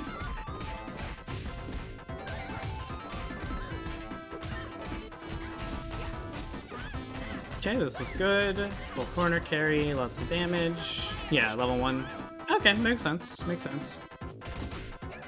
Media 2A is completely missing from your game plan, and we are like 4 or 5 knockdown situations into round 2 of game 1. I'm not really sure what's going on here. Okay, that was a good CC. Yeah. Okay, so I like this, but I think the right answer was to try and land after instead of spending more time in the air. You gave Oscar the time he needed to answer this situation.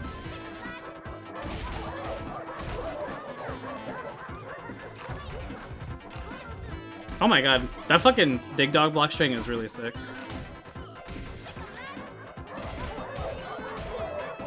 Yeah, Arcanel, like, I saw you beat Zale by being much more patient on defense. There's, like, no reason you can't apply that philosophy here. And yeah, media 2A is completely missing. Like,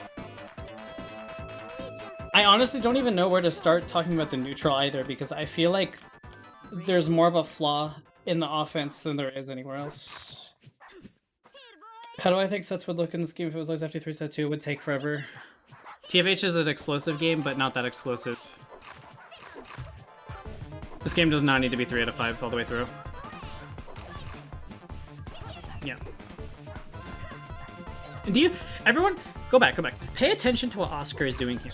You are probably wondering to yourself, why is Oscar pressing this?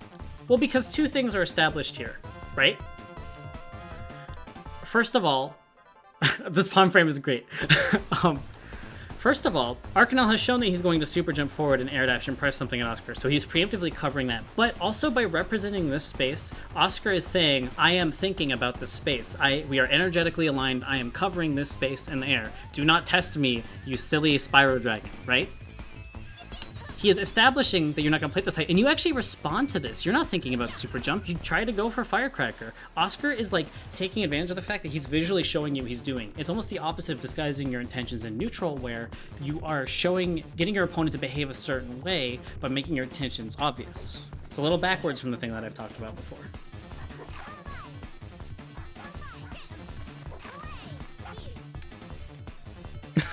Fucking love watching that. And this is where we need to talk about this other thing.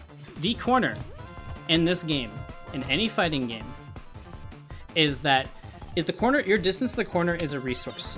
Oscar knows that you are going to back yourself to the corner if he keeps doing this, because you're not approaching him. And eventually you're going to be cornered and you're going to have to commit to something or just give up and deal with Palm in the corner. That is what this entire neutral game plan is built on. And he's taking his sweet time. He knows you're going to give him that space, so he's in no hurry. This is like exemplary neutral control, in my opinion. Especially considering what was shown in Game 1. Yeah, and look, he'll even play it again. He'll give up the space and do it again, because he knows he's going to win this shit. Yeah, fuck. Dude. As for this is interesting, because... Hold on, I have to wait for it to happen. Yeah. I understand the purpose behind pressing 2B here, because it's the only thing that's going to hit by you like that. Oscar has literally shown you that he's looking for this with his JCs. So, yeah, I'm not sure that was the right decision. Thankfully, that all worked out for you. This entire 5B is great. Corner carry. Like Tekken neutral, yeah. Where's Meaty 2A? I'm going to keep saying it. It is completely missing from your game plan. And this scenario actually sucks, dude. Oscar could have literally CC'd you if he wanted, and you would have had to deal with Palm in the corner.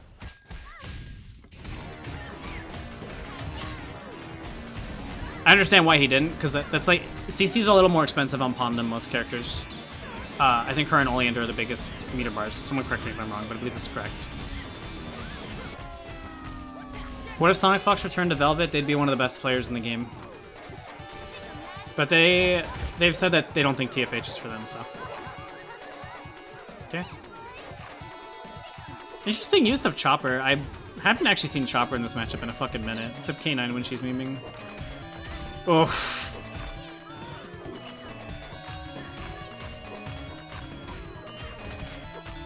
"15 seconds. Oh my god, these combos are so fucking cool. Hi JD, Palm combos are so cool. You only made it to 8 and you got dashed. Yeah, dude. That's how it be sometimes.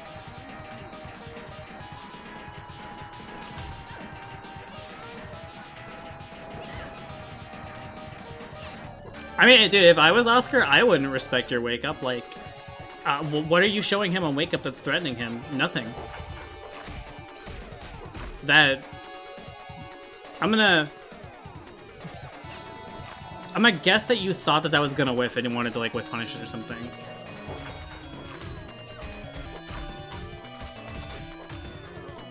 I can tell when you're forced to slow down, you were just like completely lost.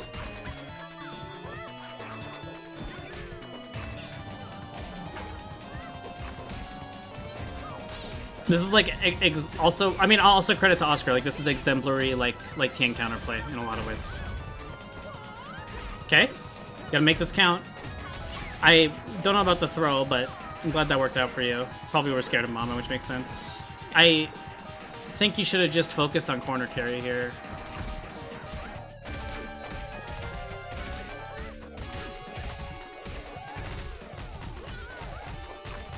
Okay, so here's a big takeaway, is I don't want to say you played neutral poorly, because I think that's oversimplifying it. I don't think you played neutral that poorly. I think what happened was your offensive opportunities were just flat. Even in the rounds that, like, were close. Like, I think we saw probably 7 wake-up scenarios in that game.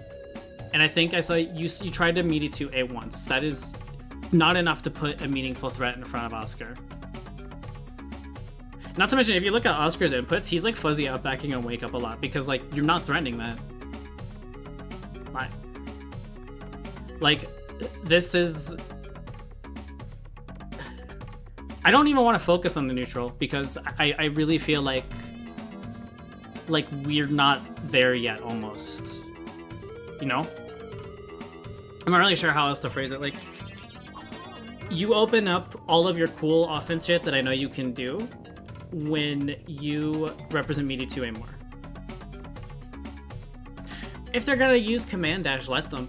Like, if they're gonna start leaning on command dash, that's potentially advantage for you because then you can start looking for it. But you have to 2A. You're not even really incentivizing Oscar to use command dash that much. A lot of times he was just like blocking and then fuzzy jumping and then pressing something, and a lot of times it hit you or you had to give up your offense, right? I feel like, can palm dash be mediated? Kind of. Because you can whiff a 2A and then meaty her after with another 2A / punish it. The tricky thing is super, but you can also space yourself in a way where if she does command dash into super, you can just throw her. So it's a little more complicated of a situation than that. This is before you factor in backdash, by the way. Like, Arcanel, when your pressure is tight, you usually win, from what I saw at EVO. You were much tighter on your pressure against Baba's deck. Yeah, it also depends on the command dash, that's true as well. When you are trying too hard to make hard reads based on your opponent because of information you have from previous encounters, then you just, like, you get nothing off your offensive opportunities. That is the main gap I'm seeing here. The first 2 or 3 wake-ups Oscar got on you, he just did meaty 2A. Palms 2A is like not even good, but he still understood the importance of representing it.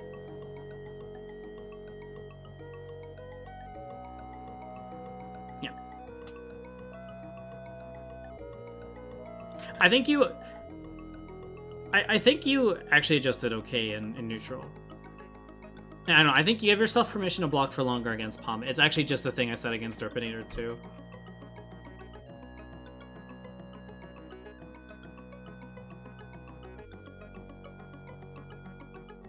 I mean, dude, in this game, like, you always have the option of dash blocking. Dash blocking is never not on the table in TFH. When's the next time I'll be doing this? Probably soon. Like, I think... I can tell you the way I would have approached the situation is I would have just dash blocked, and if I blocked Palm JC, I would have push blocked it until they started committing to things. And then I would have switched to I-being it, and then making another guess there, like... But I would have started with the dash blocking, maybe anti-airing if the JC or the IDJB was like in a really obvious spot and I knew I could get it because Tiana's a really good 6A for hitting Palm. Like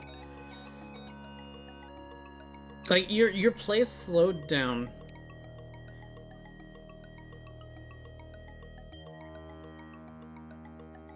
People should start meeting with heavier buttons and get a frame advantage. Off an HKD, sure. Oh, a soft knockdown, fuck that.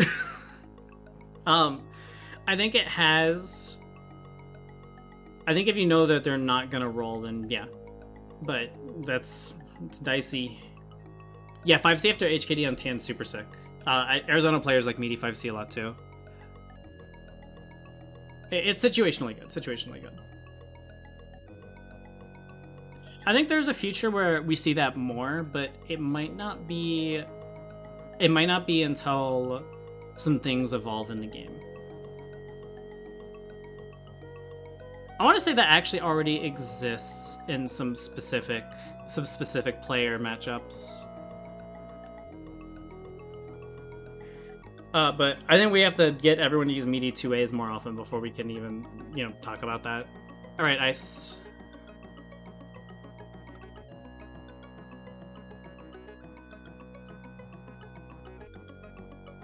Let me get to your replays, and then we will probably call it a day after I talk about a few things. Yeah, no problem, dude. I hope it helped. Like, Arcanel, every time I look at your replays, the problems that you have to solve are actually so simple, and I know that you would be fucking killing it if you just solved them. It's always like just one thing that you have to change, and then it just does so much. Where did Ice... Oh my god, Ice just sent me his replays, and I forgot. There it is. This is the last set I'm looking at today. I've been streaming for a hot minute. Yoshi's Crafted Fucking World. Available in a hot minute. Where is it? There it is. Ice vs. SHINMEGAMIINME. This is going to be interesting. Put it in replay.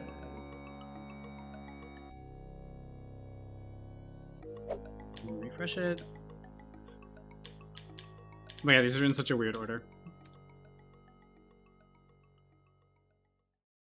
Like my pa always says, put him up. Let us break the ice. Oh, this song is so good. Okay.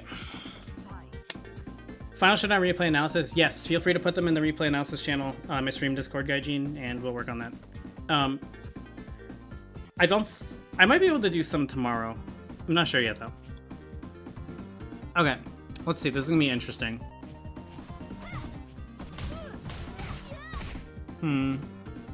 This is already kind of an interesting pace in neutral. Let me see. Okay. Nice.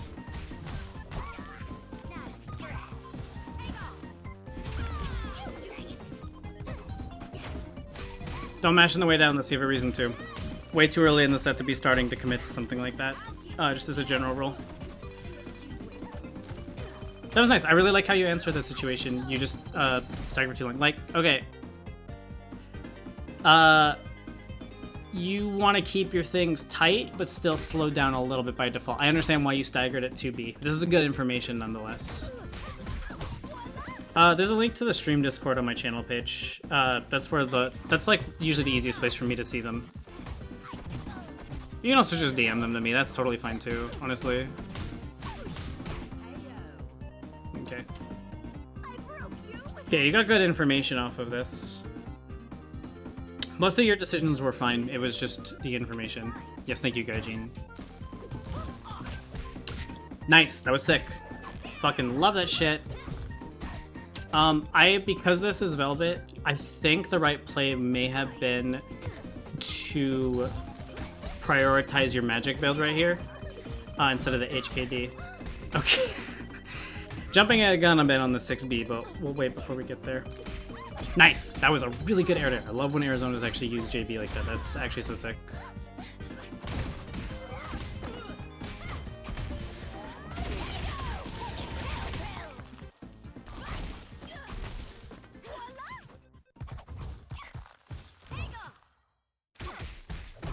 Yeah, that's a throw bait. That's the curse throw situation. I think you would have... Wow, that was a hard read. I think you probably should have defaulted to IBing instead of push blocking, especially while Velvet's in the corner, because you open up more places to jab out and poke out and super out by doing that instead. IBing Velvet is actually so important as like a layer 1. I can already tell you that like if you just IB'd these, you would probably burn a lot of his meter. But you're also not getting anything off your offensive opportunities. I think you should prioritize the magic. Velvet Snowball is fine. I mean, it's like annoying because it's plus, but I think it's mostly fine. Like my pa always says, put him up. Let us break the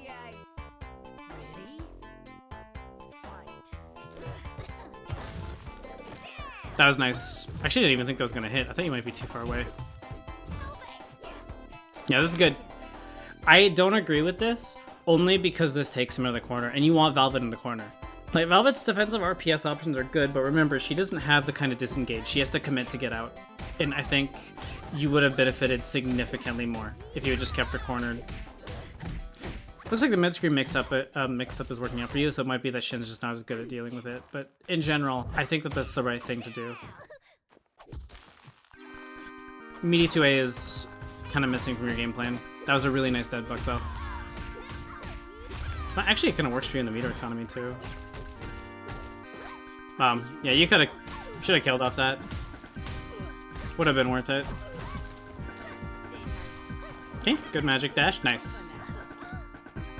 I think you're representing Stomp Rope and neutral very well. Making Velvet jump is always good.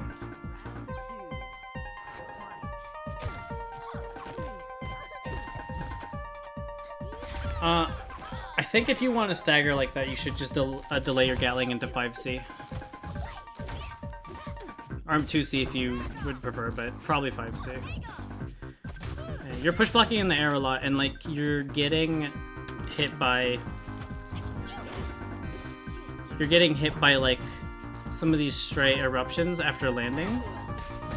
It looks like you're just blocking high. You're not even. Someone mod deal with that, please. I don't think you're like there's almost no reason to up back against Velvet. Like you should just block low most of the time. TP. Thank you, Flash. Yeah, your rope callouts are exceptional. You have a really good feel for that spacing, I think. And you're paying attention to his movement patterns in neutral, I can tell. Nice. Oof.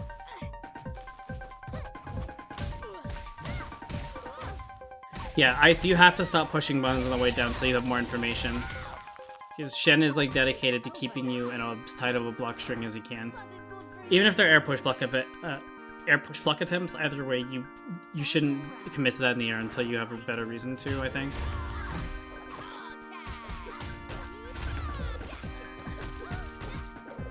Oh, that sucks. Super. Should have been, okay. This was kind of late, but should have been straight into super. Every hit you add hits the scaling a little bit harder. It's still good for you though.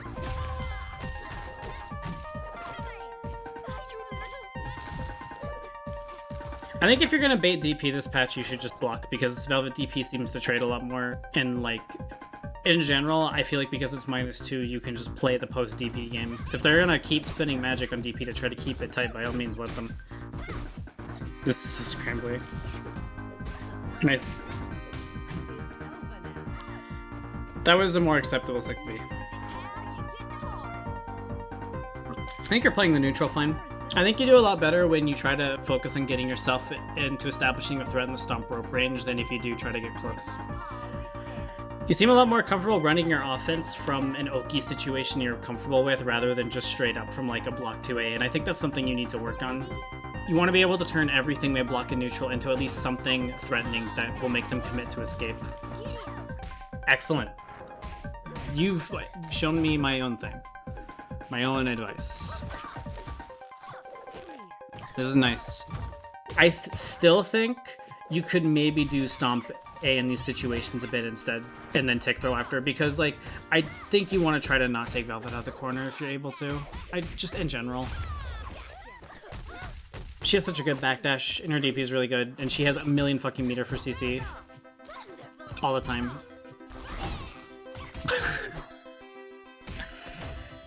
It's an interesting Deadbuck. I would have just blocked the Shatter Sea, though. I wouldn't have necessarily committed to Deadbuck, I don't think. Yeah, you just have to look for that, or try to react to it and practice reacting to it. Okay, good patience. Oh, dead was dash. I see. Nice IB. Dude, Shin is fuzzy mashing actually so fucking much. I actually think if you just delayed everything a teeny amount, he would probably be getting counter hit while you was super.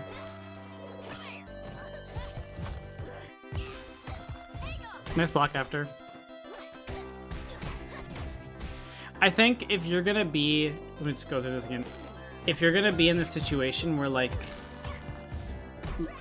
you jump like this and whip something, the better thing to do in the scramble is always block until you have a reason not to. Just pick the safer choice. Honestly, you could have maybe inferred how the situation would have played out just by the defensive interactions that have happened so far. You're actually getting in quite a bit, and your rope presence is really good, and I think your stomp presence is pretty good. It seems like you're not getting anything off your offense.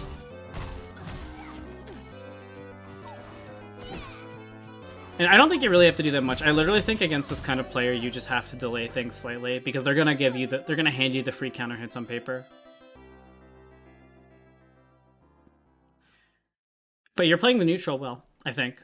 I think your neutral in this matchup is solid. You're not just like getting hit and clipped by like big ass counter hits all the time. I think the problem you're having, Ice, is you don't get enough of your offensive opportunities. And I feel like that's why you resort to 6B as much as you do. Okay. I have one thing I want to talk about. I'm not sure if I want to do this now or if I want to wait on it, because I feel like I think the best thing to do is probably wait.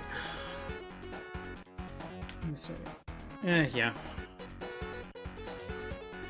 I think I am going to wrap it up for the day. Thank you guys so much for watching. I'll put this whole thing on YouTube. I really appreciate all the replays you sent me. I've learned a lot watching them, and I've also, like, hopefully given a lot of helpful advice. Talked about things. I really, like...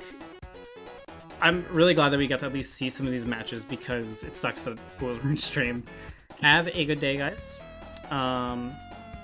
Yeah, take care. I'll try to do another replay stream soon. I don't know about tomorrow, but probably later in the week. Take care.